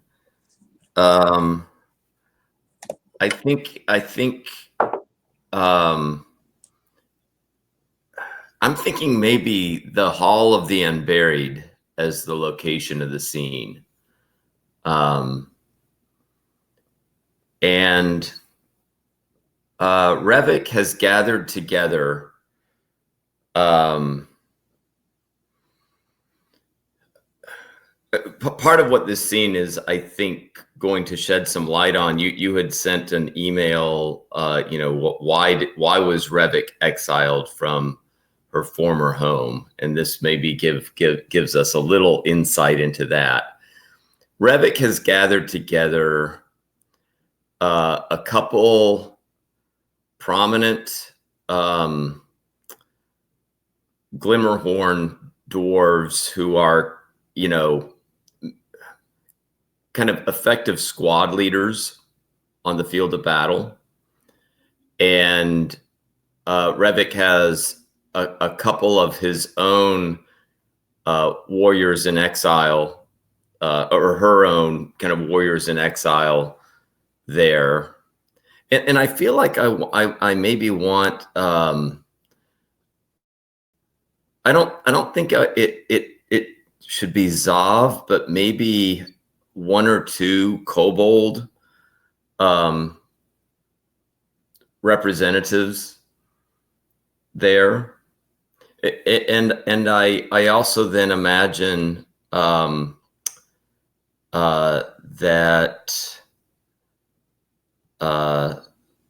Gildan would be looking on as to what is happening here. What is happening is Revik is having a discussion of battle tactics. And Revik is, in this scene, going to be divulging some rather unorthodox and sometimes it seems very risky battle tactics that she has put together. I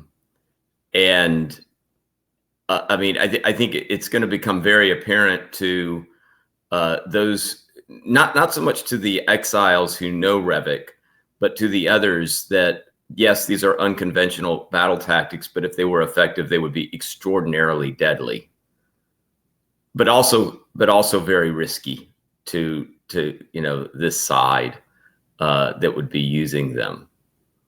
And there clearly are also based on some careful observations of the way that the dwarves of Glimmerhorn, as well as the kobolds, the way that they typically fight, right? I mean, it's kind of taken into account, like, the typical battle tactics that the kobolds and the dwarves would use, and would be kind of unveiling some rather revolutionary ideas as to how to kind of conduct battle. I think we have Gildan, who would be privy to this and listening in and be able to kind of interact. And I guess one of you could be one of the Glimmerhorn dwarves, like a squad leader of the Glimmerhorn dwarves, and we could also maybe have a a kobold representative as well represented here. Yeah, can I take on the kobold? Okay. I feel like all the times I've run Country for Old Kobolds, I might try to exercise my sense of how they would actually fight in the battlefield. All right, I'll take the Glimmerhorde Commander. I think. Let me get a name. So many syllables, so many letters.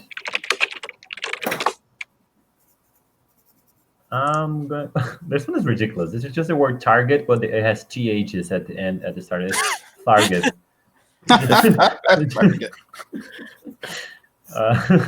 Hamduck. So we have Tharget as the kobold, right? Oh no, that's a dwarf name. Oh, that's the dwarf. Okay, so the dwarf is Tharget.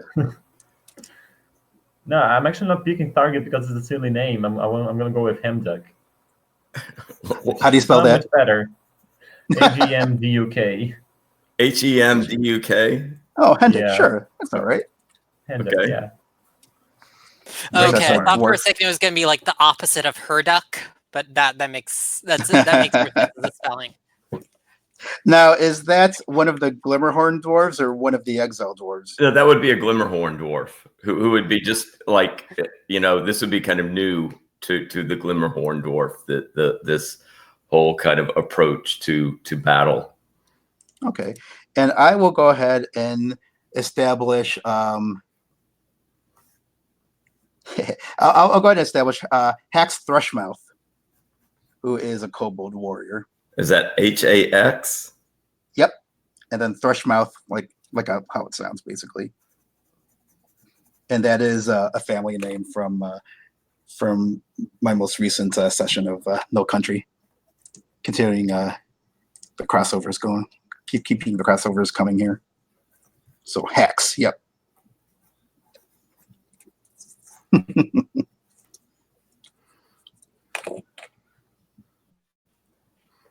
Okay, so I mean, this is like it's been the meeting is deliberately staged here because it would be a place where not a lot of the Glimmerhorn dwarves. I mean, it would be somewhat could be secret, right? That it would not be disturbed.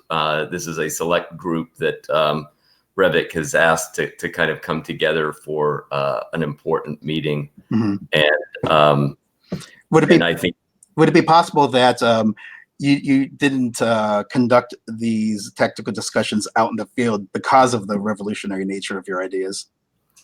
Yes. Yeah. I mean, I kind of realized that some of these ideas that I have are initially going to seem, very unorthodox, very, very initially strange, and also just quite apparently potentially very, very dangerous. Right?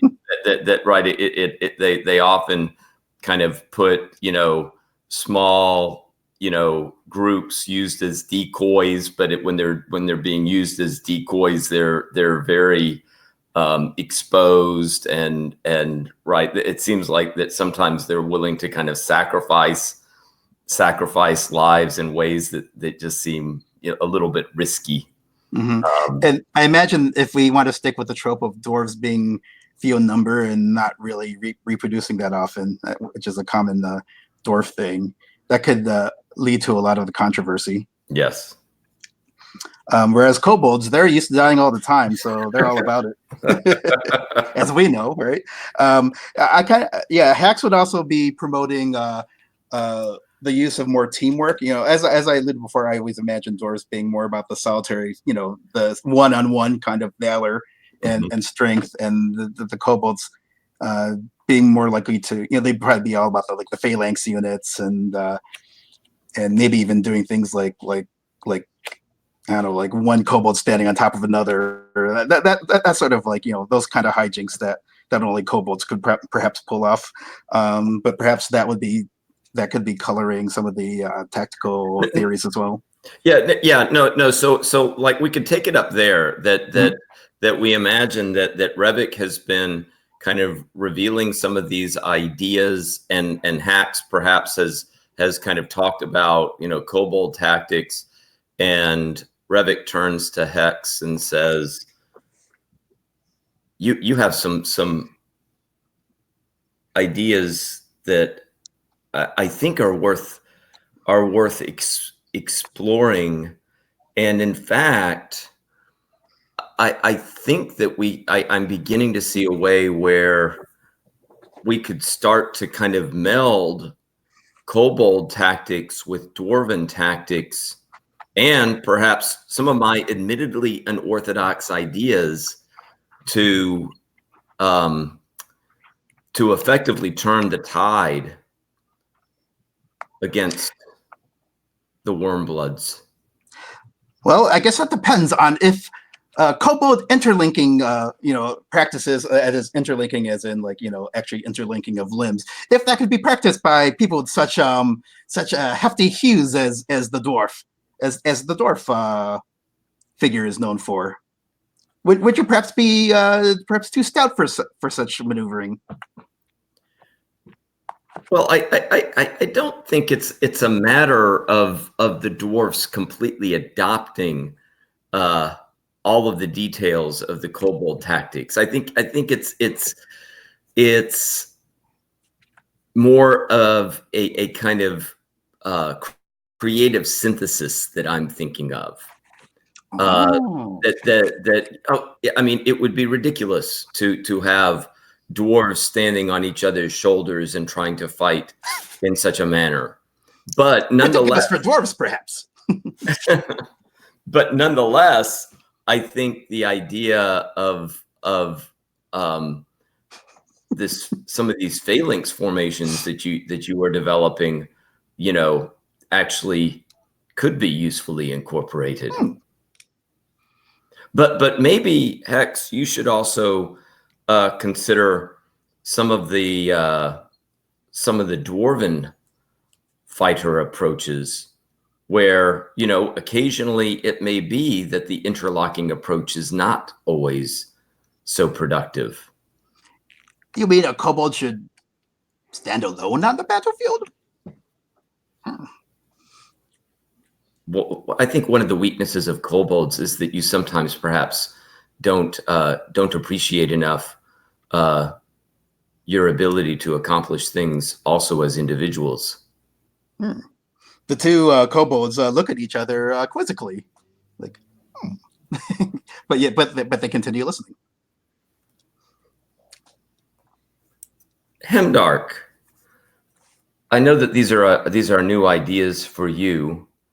I've kind of revealed to you some of the tactics, and let me emphasize, these may seem like new tactics, but I have used them in actual practice, and they have met with some success. I mean, we managed to salvage the few strategy books that were left behind, and they're solid. Like, I've read through them. Our kingdom knows how to fight. The only reason we lost against the dragon is because it's a dragon. Nobody can fight it. It's its whole point. I don't think we need to change our ways that much. We might just fumble into the battlefield and just get ourselves killed while trying to get this. And he lifts his like a slab of rock that he'd been riding on. Arrowhead formation tactic. What is even that? Like, what? Pincer maneuvers? Pincers are for holding up hot pieces of metal, not for the battlefield. Dwarves fight like dwarves. We charge into combat like 5 feet apart, holding our weapons and shouting our family names. Hemdark, I mean this with all respect, but the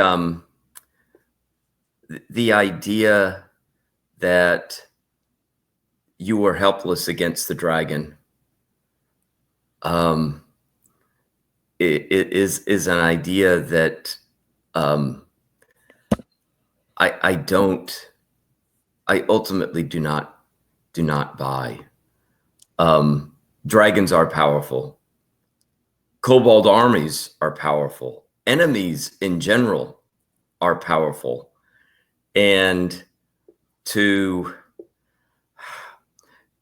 it seems to me that when you fight with a tactic and you are defeated by an enemy, it is time to reevaluate the tactic that led to the defeat.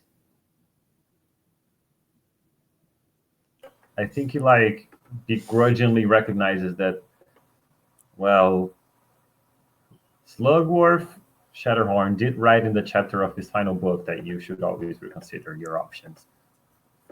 All right, we can give this a try.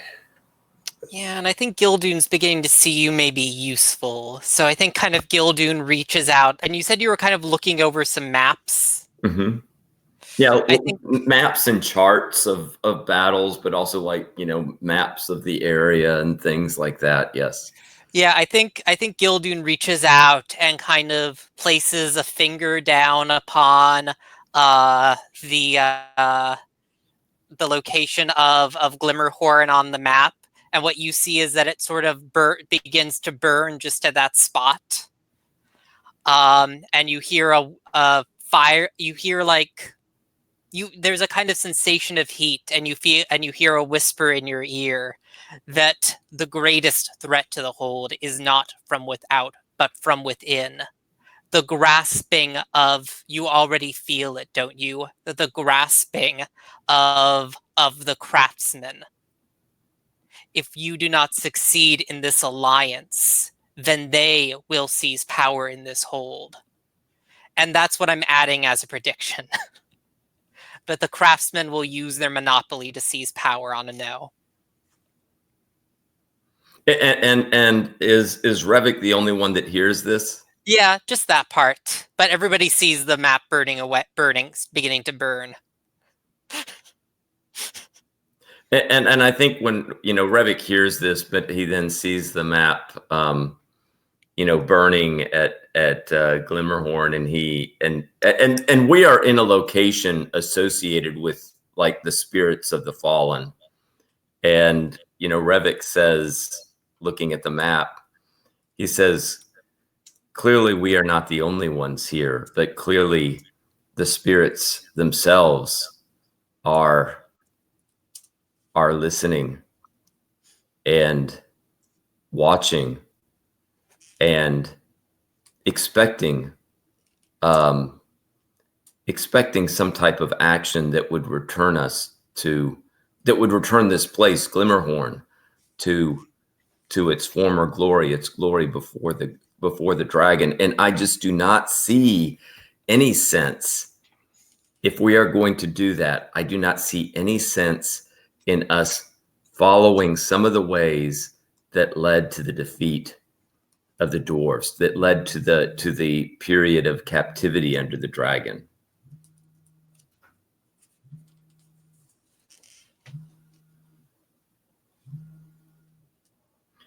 And I guess I would also turn to Hax and say, and as for the kobolds, I am, willing to kind of certainly entertain some type of closer relationship with the kobolds, but Hax, I think you need to take a similar kind of lesson.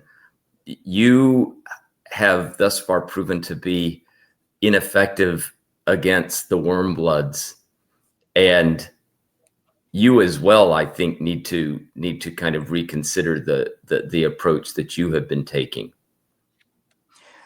Well, it is true that they outnumber us greatly. The hold of the worm remains long after its death. So many of us have grown up worshiping the worm. Only some of us have shaken off that dependency, and we have not yet come up with ways to make up for that deficit in numbers. That's very true. Very true. But do you have any suggestions for that?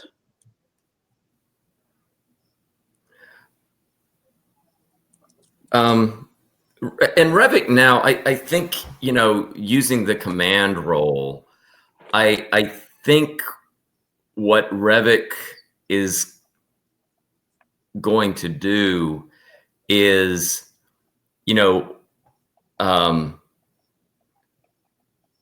tell Hax that he needs to return to the kobolds and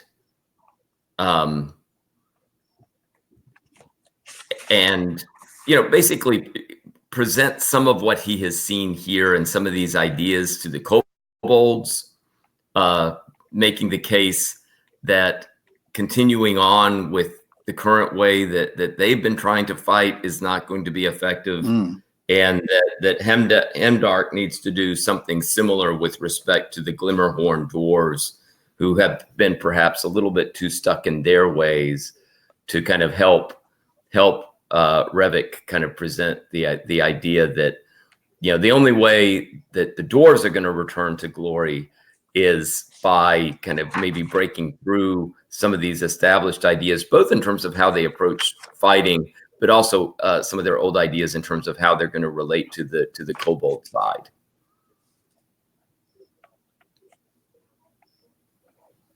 Hex is receptive to what you say, and he has been impressed with your ideas.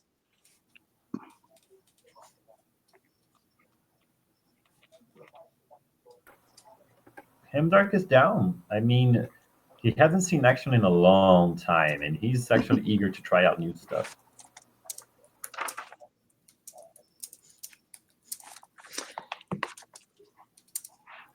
So you're basically commanding a multilateral kind of like I hate to say the phrase paradigm shift, but that is sound what's going on here. Cool. Yeah. Yeah. Do you have any other thoughts for the main scene, or shall we move to reactions? Yeah, I think. I mean, for me, I think that's kind of like Revik is happy if he feels like he's started to persuade those who've kind of been here and is having some way where it's not just her that's kind of presenting some kind of idea here, but that right. That there are, there's some insiders in the Glimmerhorn side of things, and also perhaps kind of getting something over to the kobold side as well. Cool. Shall we move on to reactions? Well, first off is marking. Oh, great. Oh, yes. Yeah. So. I think maybe I would mark. I think I would go with the crossroads. Sounds good to me. Nice. We are getting close to crossroad resolution, depending on how our next scenes turn out. Now I guess we shall move on to reactions. Does anyone have a reaction they'd like to start with?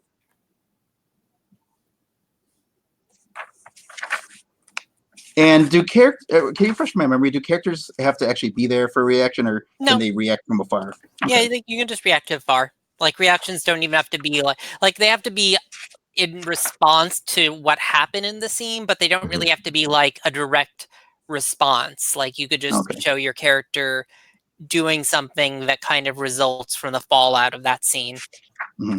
Well, if I may start, I'd like to build on what you had established through Gildan, and say that the Fermuli reaction will be to form an alliance with everyone's favorite dwarf, Loud, and especially since he's still in the power position, maybe basically he's going to be whisper. You've got to see into the proverbial whispering in the ear about how. Are the two presumptive candidates for leading the Glimmerhorn have basically that I think his tact is going to be that he's discovered that all this time they've kind of gone like gone through the dwarf version of Stockholm syndrome, where they're basically they're secret dragon worshippers, all the time they've spent under his power have broken their wills, and now that's why they're interacting with the kobolds, because they're basically just like, doing the dragon's bidding from beyond, and that they're therefore a threat to the mountain, and he will use his command power to basically I don't know, I guess basically kick him out of the mountain, I guess. Would anyone like to challenge that?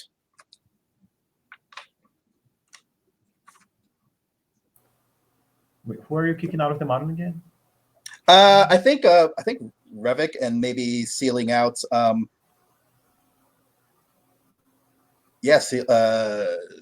sealing out Bella. Yeah, sealing out Bella. Basically, he wants to exile all the forces that are kobold friendly, because I think what's motivating him is like he just wants nothing to do with the kobolds, because what he's learned about them has basically just been like the source of his own personal shame about the state of his own capability and crafting command. So he's kind of like projecting that onto feeling that kobold lovers need to be shoved out of the mountain, and he's going to use his command to persuade Loud to kind of like push the people who are still unfriendly towards kobolds to acting in the way I've prescribed. Unless, again, someone would like to challenge that. Well, I very much would, but I think Ravik is the most is the best candidate for it, because you're playing power and you have a lot of leverage. Power on power. Yes, I mean, so is this a command that you're giving as the reaction? Yes. Now I can't command you to leave, but I can command the dwarves to act against you. And actually, do you necessarily want to make this a command, or are you actually full on attempting to overthrow Revik? Oh yeah, perhaps I have been thinking too This small. sounds more like a fictionally overthrowing Revik. Yeah, I guess you're right. I guess that perhaps I might have been setting my sights too small, because really, ultimately, what I'm trying to do is remove his power role, aren't I? So yeah, let's go for an overthrow. Yeah, let's just cut straight to the chase. So it sounds like he is using his forces to try to banish your people, like your supporters, from the mountain. Mm-hmm. And so you can either answer yes, that's enough to overthrow you, or you can put an extra stipulation and see if he'll still carry through on it. And you can also try to overthrow me in return, since we're both power people. I mean, I think he has to resolve your overthrow first. Like, you can't overthrow each other both at once. Yeah. Okay, and my stipulation would be say, okay, you can do this, but I put a condition on it. Correct? That's the way. Basically, you have to go for, basically the if is you have to go further. Just like I did with, you have to marry this person, or you have to, remove all the forces from the lower gate. So you're free to also put an F, but you have to go further than that.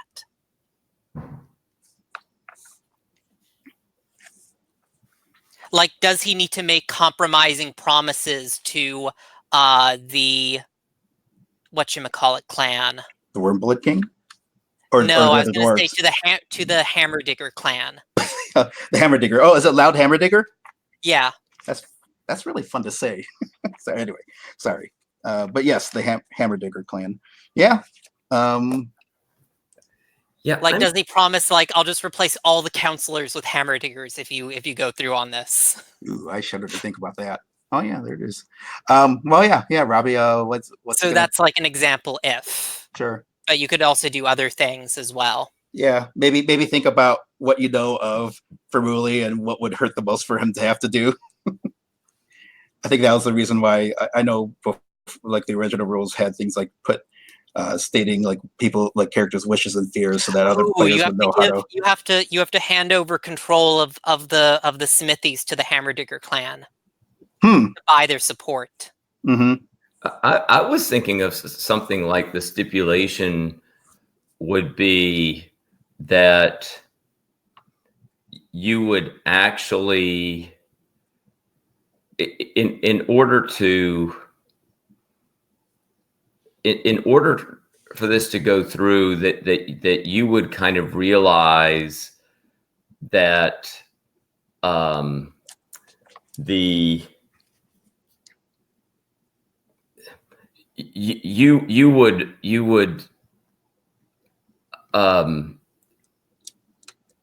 be really putting the kingdom in a compromising position with respect to the warm bloods. And so that the only way that this would work is if you actually were also willing to broker a secret alliance with the warm blood side. Huh. That would be kind of tainting things, because right, the secret truce would be one that would be, okay, we're doing this, but only at the price where we're still somehow, kind of beholden to the kobolds. Right. So are you thinking that the hammer diggers would need maybe kobold soldiers to back up their claim? Or would they be providing more, or maybe would they providing just their weapons? So maybe they're not making an appearance in Dwarf Mountain, but the only way the hammer diggers would be able to force your people out is if they had those sweet kobold weapons and kobold armor. Yeah, I mean that, and also the hammer diggers would also have to be secretly helping the warm blood side to wipe out the rest of the free scale coalition. Does we can't, some of that is moving over into resolving the crossroad, though, I feel like just within the conditions. Would it be safe? What if the stipulation was you could only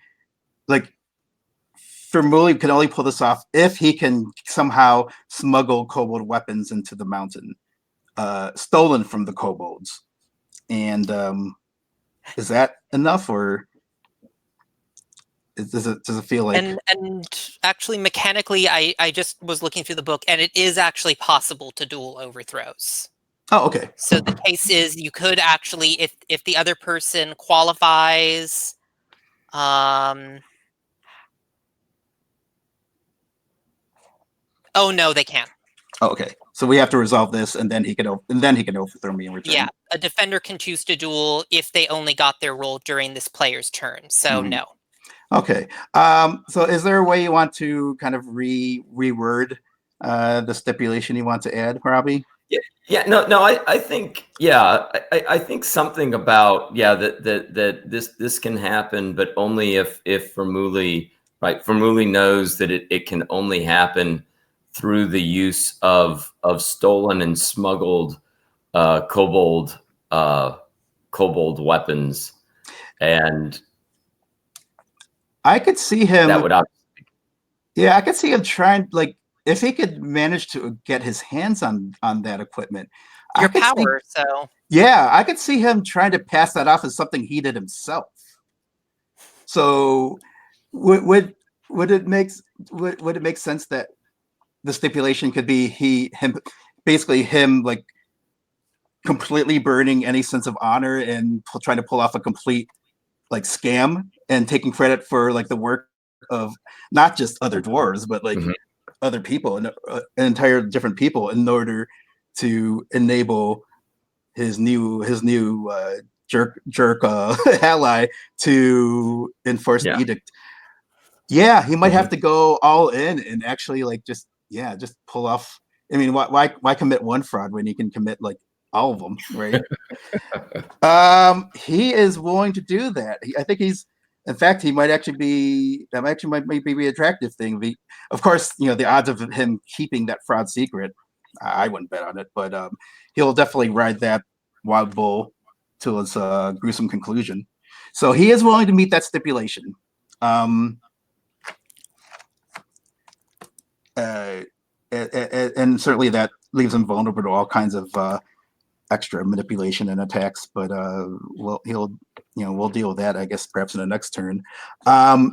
If I do succeed in pulling off my command, does that mean does he still get a chance to counter overthrow me? Or is he put in a position where he can't do that because I've effectively exiled him from the mountain? Well, because he'll have to change to a different role if you overthrow him. I gotcha. Okay, let's do it then. Let's make it happen. But of course, this won't happen immediately because this requires a lot of stuff going on. Even though this is a reaction scene, is it still okay to basically say that some amount of time passes where he can pull off like stealing weapons and then bringing into the mountain? Is that something? Well, by next scene, preferably, we're going to want him to be able to play in his different role. So he's lost power. Okay, that's just the thing. Well, just say that enough time passes for this to be credibly pulled off. So yeah, he's done that. He's maybe he sends his smiths back, and they're the ones who do the stealing. They managed to like take a couple take several a caravan's worth or whatever of just enough weapons, basically, and enough armor of that sweet kobold styling to arm the soldiers of House Hammerdigger, and then they go ahead and institute their no kobolds none of the time rule and unpowerize Revik. And I guess that's my very long, prolonged reaction scene. I guess we still need to play out other people's reactions. I'm just going to skip one because we spent so much on this. Okay, thank you. Okay, Louise. Oh, well, that was, yeah. Mm-hmm. I don't know if this is better suited for another scene or if I should do another overthrow reaction, because I'm kind of upset that you kicked my girlfriend out of the mountain. I was planning on giving you a scene where you could set up for an overthrow. So yeah, well, you could do it now. I'm good on holding off. Are you gonna hold off? If Stephen has an idea, I'm good on holding off. Okay. Yeah, I think Arabella sees the shift happening, and she doesn't want to get involved because it could get messy. The last thing she wants is a civil war happening right now, and if she takes a side, it's going to be a civil war. She's the daughter of the king. People are going to expect her to command armies and stuff like that. So she's going to be underhanded about it. But she's very upset. Sure. Don't blame you. And the people are upset because she is upset. Right. Yeah, you're a touchstone.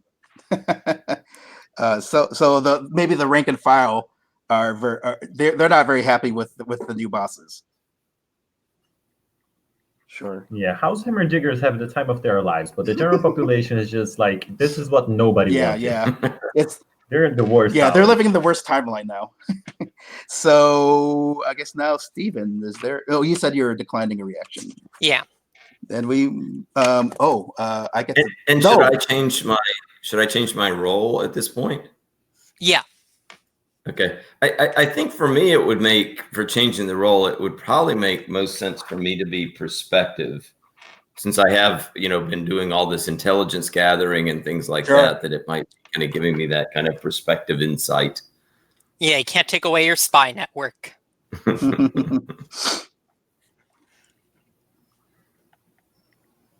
Okay. I believe the next turn is I think it's Louise now. Is that correct? Oh no, it's I think it's back to Stephen. It's Stephen, right? Yes. Yeah, I think that my idea for a scene is that we return where we started this whole session back in the council hall, in front of the throne. And basically what I imagine is that this is sort of like a farce council, because all of the counselors have basically just been replaced with relatives of Loud Hammerdigger. And they're all kind of boisterously celebrating their victory over the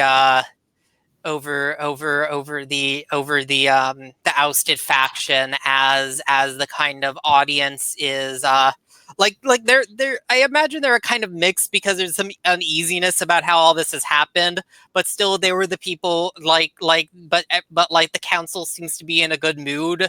So it's like anger, but also like, well, things seem to be in a good moment right now. But yeah, and I think that we are just getting through, like, as we are doing this, there's this kind of like this kind of farce continuing on where like each of them are like standing up and going like ba ba ba hammer digger for I nominate Firmuli Treasure for the crown. And like each of them is just doing this kind of like, everybody knows exactly what has happened here, that these guys are just throwing in support because Firmuli gave them a whole bunch of stuff. But nobody is saying it. And I imagine that like Firmuli is kind of there, and I imagine you've, at this point, because you're going full tyrant, you've already taken your seat on the throne. Oh yeah, I'm loving it. And Lord Treasure Digger is there, Hammer Digger is there. And I'm also, and if you don't want to play him, Robbie, I think that because I'm also going to have that Erimabella is there as well in the audience. Oh, okay. And that as this kind of election, as this kind of quote unquote election is going on,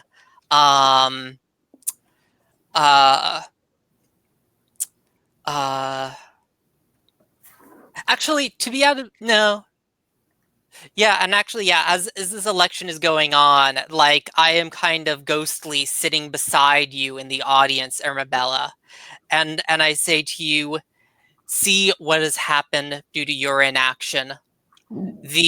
Those with no fitness to rule have seized power from those you claim to care about. Well, I know you, daughter. You have the will and love of the people. You could stop this from taking place, but you know what you need to do that.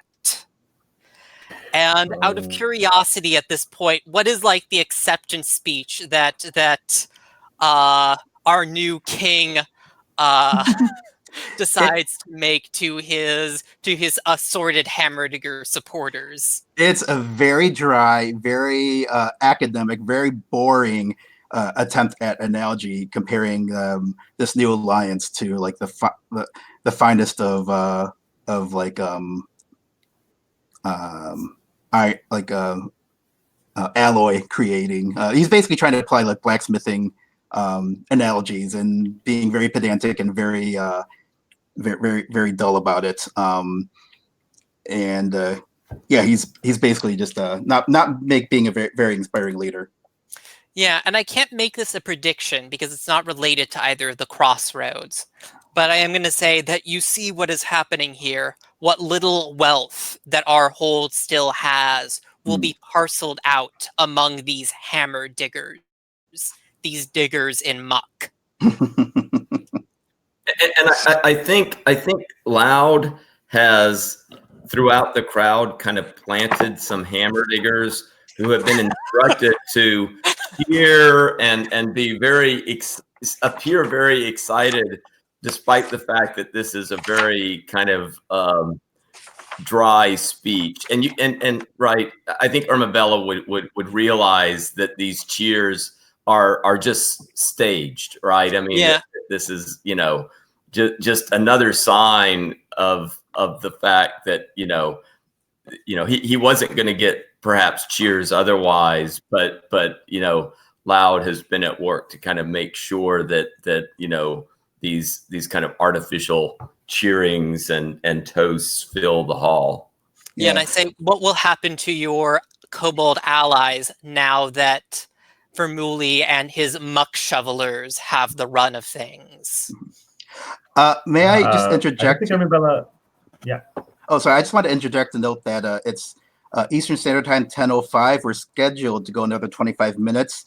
We could theoretically be close to depending on how the scene goes, we could close out this crossroad card and move on to the resolution. I don't know if we want to push for completing that tonight, perhaps even going over. I just wanted to get a sense of how flexible people's schedules are for tonight, especially given that Robbie's not currently in for the next session. I'm fine for running another hour at most, but I have to drive someone to the airport. So Okay. Luis, Robbie, is there any flexibility, or shall we just end it wherever it ends? An extra half hour tops for me. Half hour. Okay. I think even that might help. Robbie, do you have any flexibility? Yeah, a half hour is fine for me as well. That Okay. sounds good. No more than a half hour. Okay, great. Thanks. Please proceed. All right, I was just gonna say, Irving Bella's not gonna do anything. It's gonna be that like, for now, it's gonna be that build-up scene where she sees like the situation getting worse and worse, and Gildan is just like egging her on, and she's gonna make her move after the scene as a reaction. So like the very last thing that's gonna happen in the scene is Irving Bella standing up and banging her stone staff against the floor and saying enough. But that's only gonna happen when you decide to close out the scene. okay, because this was basically what I had planned for the scene. Like, so if that's where you want to end it, that's where we end it. Like, is this just going to be a continuation of the scene? Yeah, the reaction is going to be like immediately overthrowing Vermuli. Oh, so like we don't even need to make it a reaction. It can just be part Oh. of the scene. Oh, I can overthrow during the scene? I forgot I could do that. All right. You can do any of the actions during the scene. Yes, it's the your after reaction scene. is just that you can only do one thing during a reaction. Oh, okay. Yeah, she stands up. She's not going to hear these fake cheers anymore. These are her people. They're not going to be goaded into cheering for a tyrant. She says, "You have brought shame to this mountain, Vermuli Treasurehorn. You dare sit on the throne of our ancestors and feel your dreadful..." I'm blanking on good words, fancy words here. Like, anyways, your poisonous tongue and your treacherous mind are not fit to rule this kingdom, and I will cast you down inside the stone that we were forged from if it takes all of my effort to do it. All right. And Vermuli retorts in return that basically, no kobold lover is going to like remove a true proud dwarf from the rightful rule of the Glimmerhorn. So yeah, let's get into it. Let's do an overthrow. So well, no, actually, first you'll need to say, like, because you just said like enough. So like, what are you doing to, like, are you rallying like the people in the audience with you, or something like that? Just to clarify.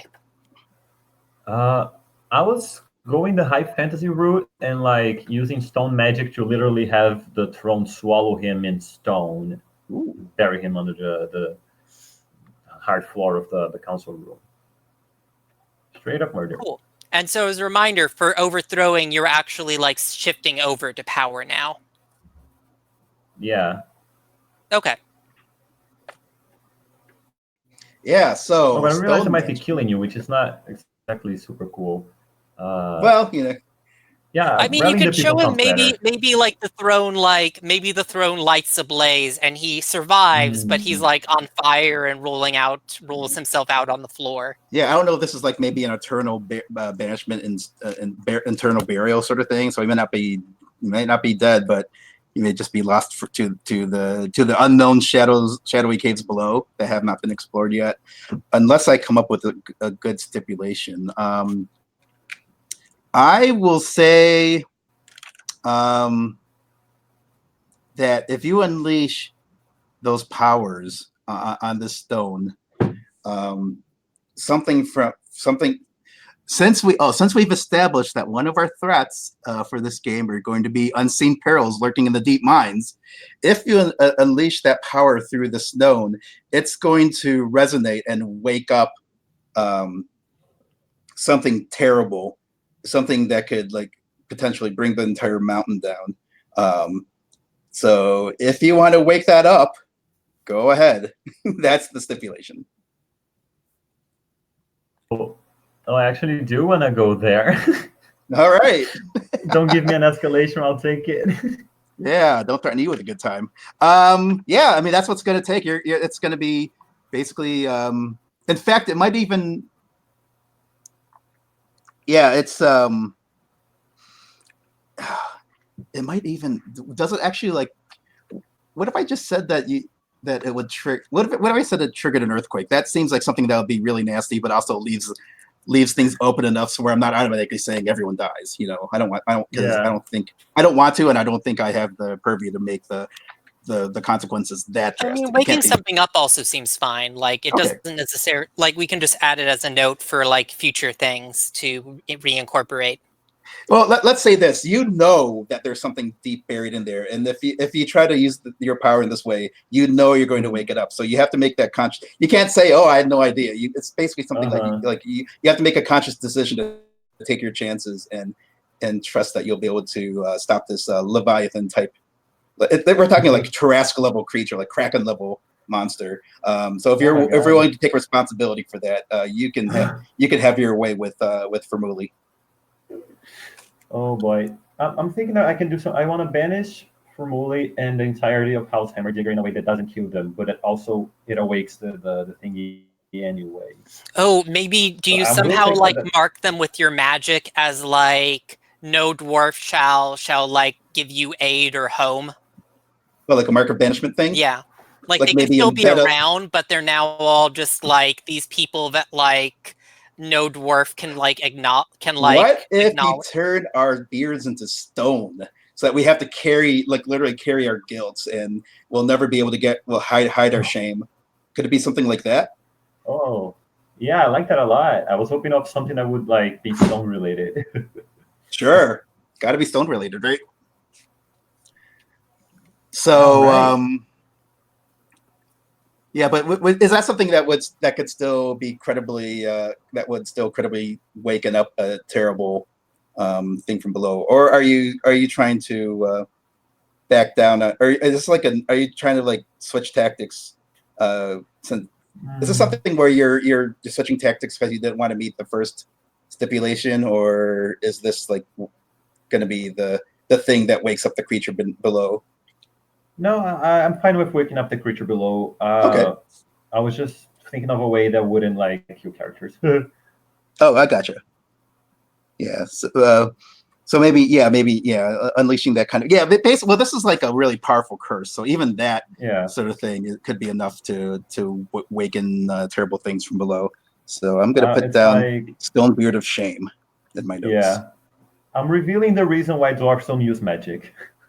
Right, that's a good point. Yeah, I think there's not to go too deep into the lore, but I think there's like this magical seal that I'm drawing power from, and now I drew too much. And it's nice.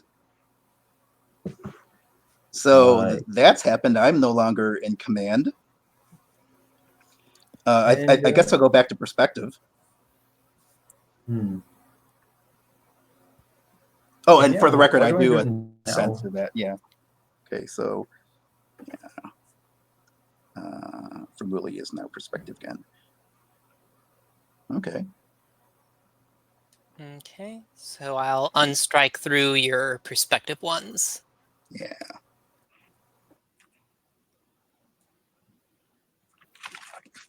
So that was okay. So this is still the main scene. Gotcha. Yeah. So yeah, and I think that's a good place for Gildan. Like that's what Gildan wanted out of the scene. Right. Daughter stepped up in a big way. Yep. And I feel like we're not descending further into chaos for the moment. I'm going to mark Crossroad because I want to see that resolve before the night is up. Woohoo! Nice. Do we do reactions first, or do we? Yes, you can do reactions. Okay. Yeah, I think. Yeah, I think. For me, I imagine he and Loud are basically running off in fear into their new lives of the unknown. And for a prediction, let me get one more prediction in this Let's see. Do the wait the kobold if. Oh, let me go. Wait, what's a good? Let me look at my list of what I. No, that doesn't matter. No. Oh, I already put that one down.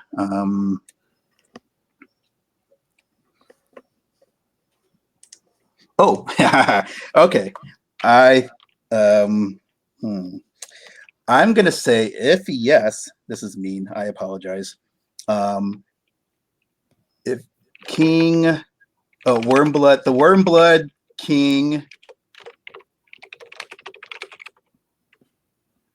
attacks Revik's homeland.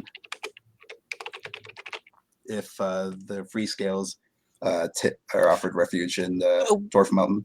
Right, and one thing I forgot to ask, Louise, is what does your character give up when she changes to power? Because you always say like your character has to give up something when they change roles, other than when they're all overthrown. When they're overthrown, they don't need to. I think she gives up her magic. I think she used it all up right now.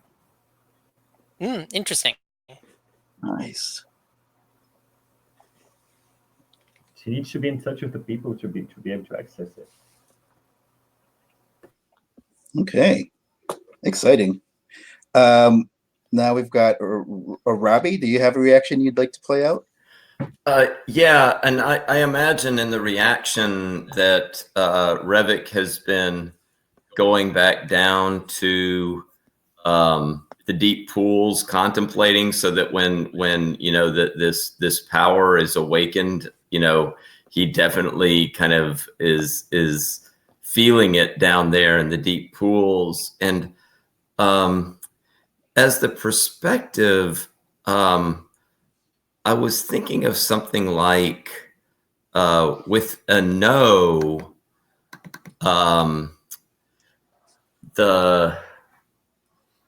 would it be going too far to say with a no that the awakened power would force the dwarves out of Glimmerhorn? I mean that sort of is immediate. That it depends on what we're defining for ourselves as the kingdom. It's also something you might want to like. I feel like that might be interesting to leave as like the. Yeah, defined as a kingdom. It's also kind of a matter of, is it necessary? Like, it was like my thing where I wanted to say that like the dwarves, like that the Hammerdigger clan would seize all the wealth, but I was kind of like, that seems like something that's going to happen on a yes or no. So it's not really related to this decision we're making now. It's kind of like something we might want to keep on the burner to bring in maybe for another crossroad. Because it doesn't seem strongly related to this crossroad. Yeah.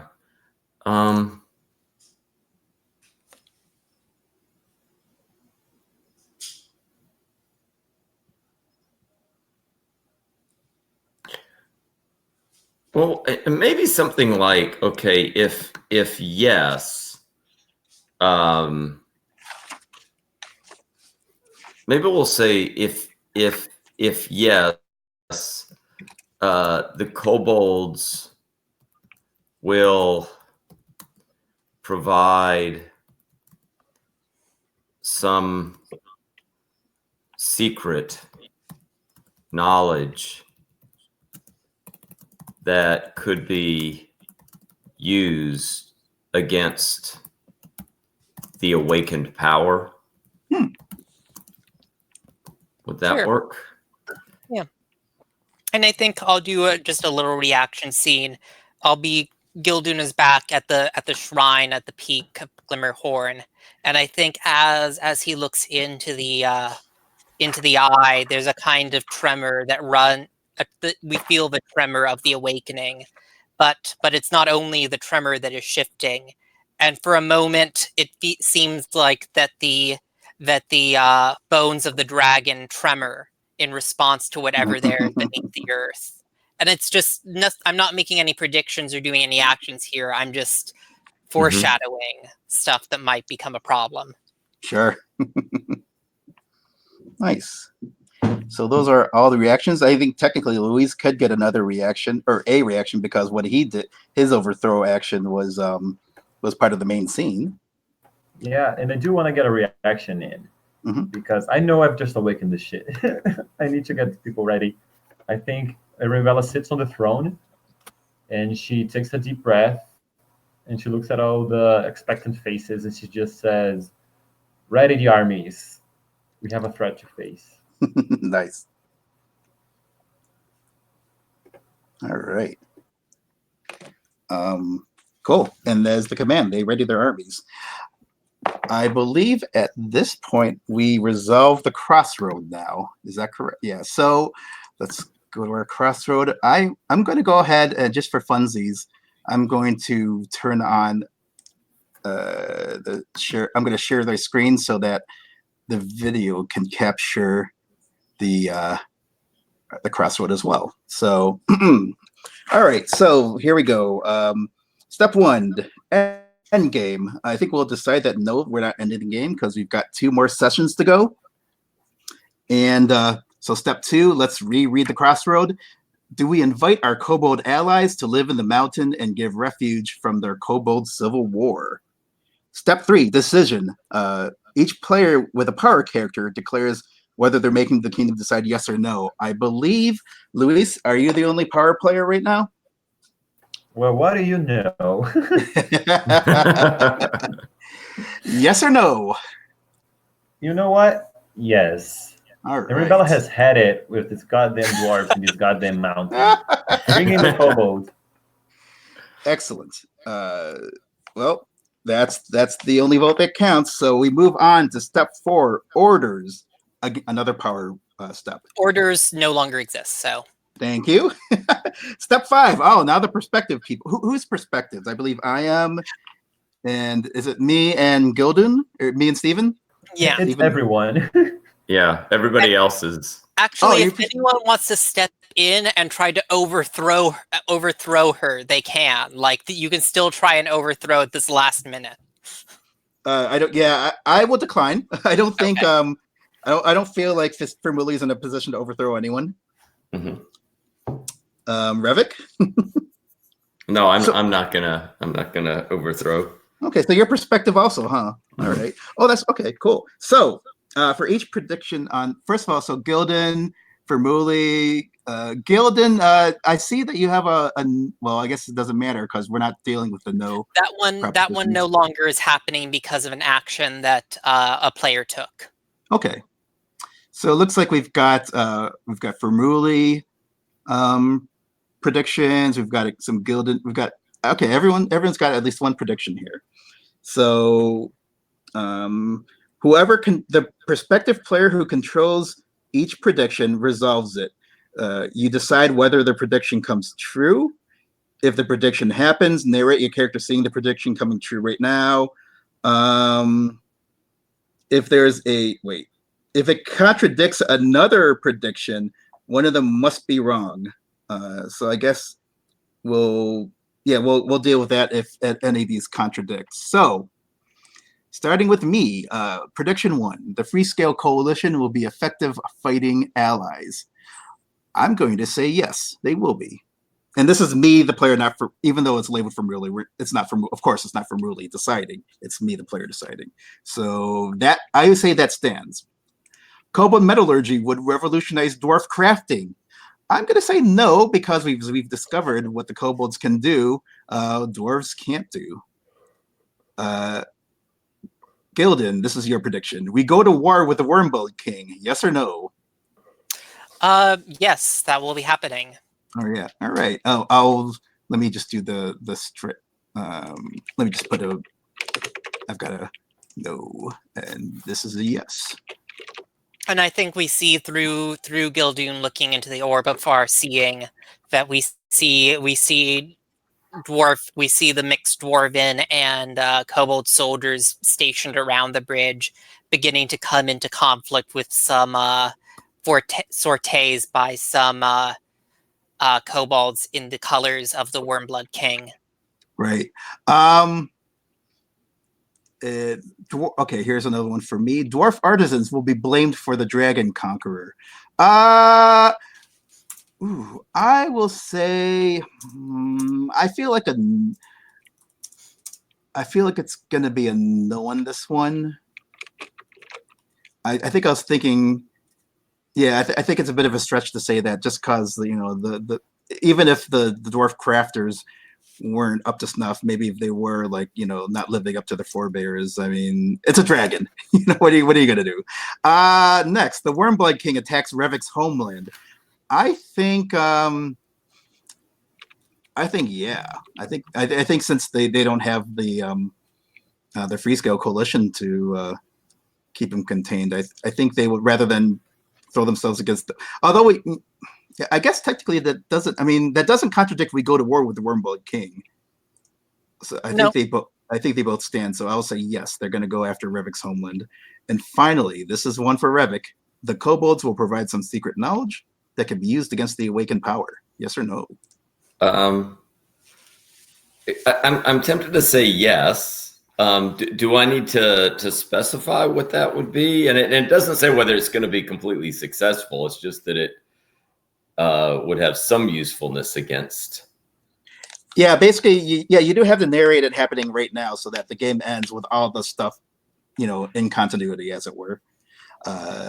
So if do the kobolds direct you to some lost chamber where you see some painting of a vast creature and dwarves and kobolds fighting it? I think maybe they take me to a chamber where I do see a picture, but it's not of a fight, but it involves kind of coming back to the way in which the kobolds helped us to defeat the worm.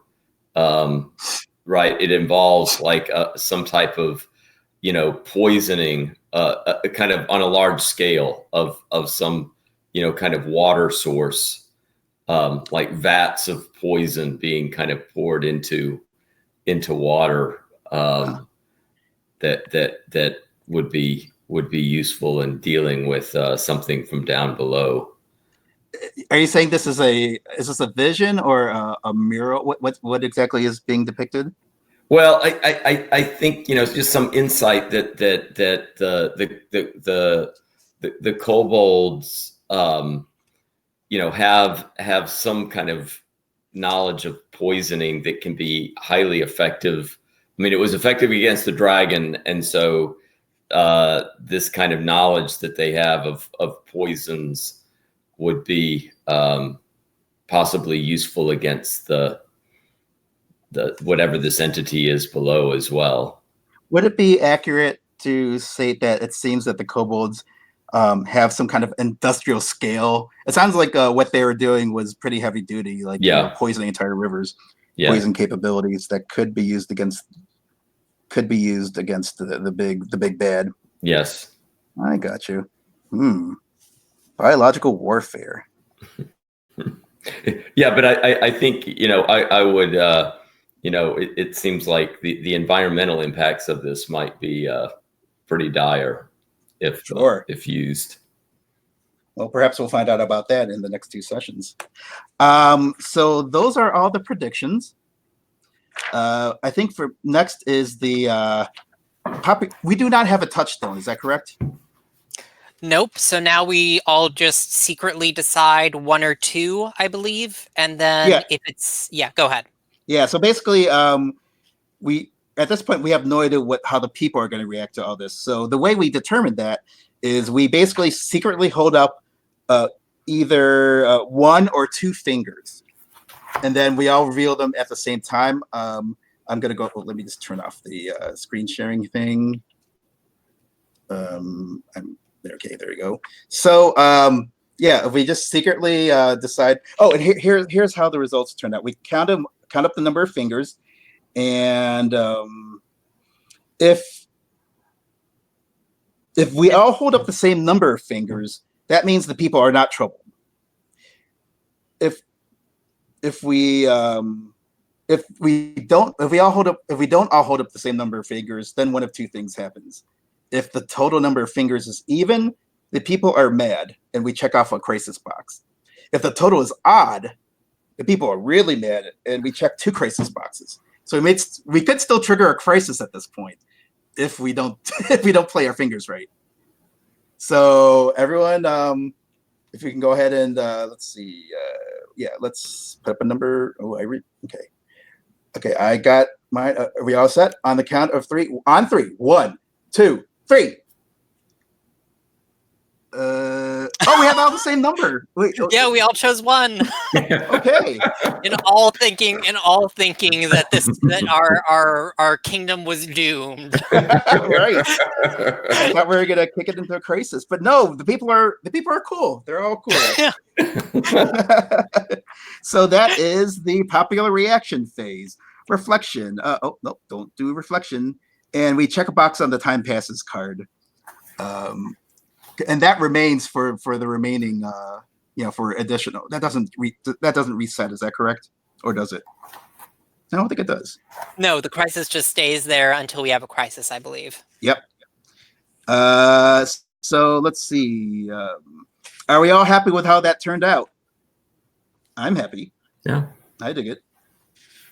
In that case. I just said I'm the queen. Right, you're very happy with it. I think that's everything, right?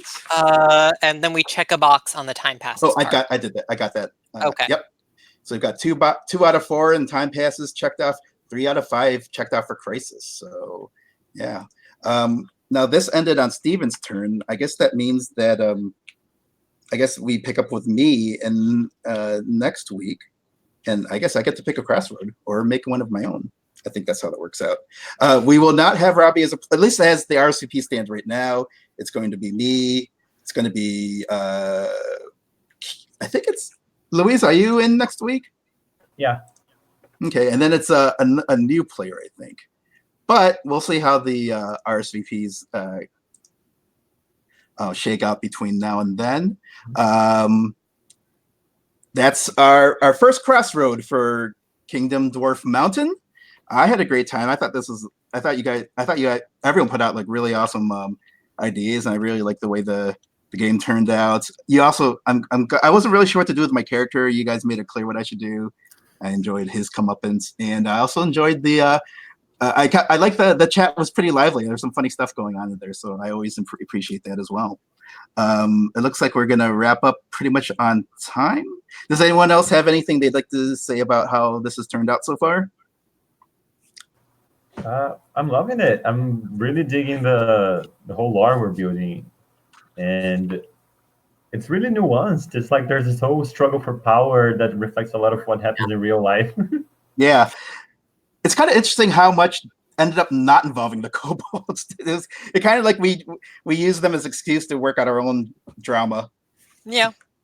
I was very entertained at like, because I was surprised at how quickly things accelerate once one person decides to start like doing overthrows. How that basically triggers everyone else doing the string of overthrows. Mm-hmm. Cool. Barring anything else, I guess it's time to wrap things up. My name is Michael. This has been a Gauntlet Games Hangout, Kingdom Dwarf Mountain. Thank you all, Stephen, Luis, Robbie. It's been great fun, and I look forward to next week's session. Whoever amongst us will continue for the next 2 sessions, I look forward to seeing you then. If not, I certainly look forward to gaming with you all soon. I had a great time, and thank you all. All right. Thank you for running. Mm-hmm. My pleasure. Yeah, thank you. All right. Bye. And stop recording.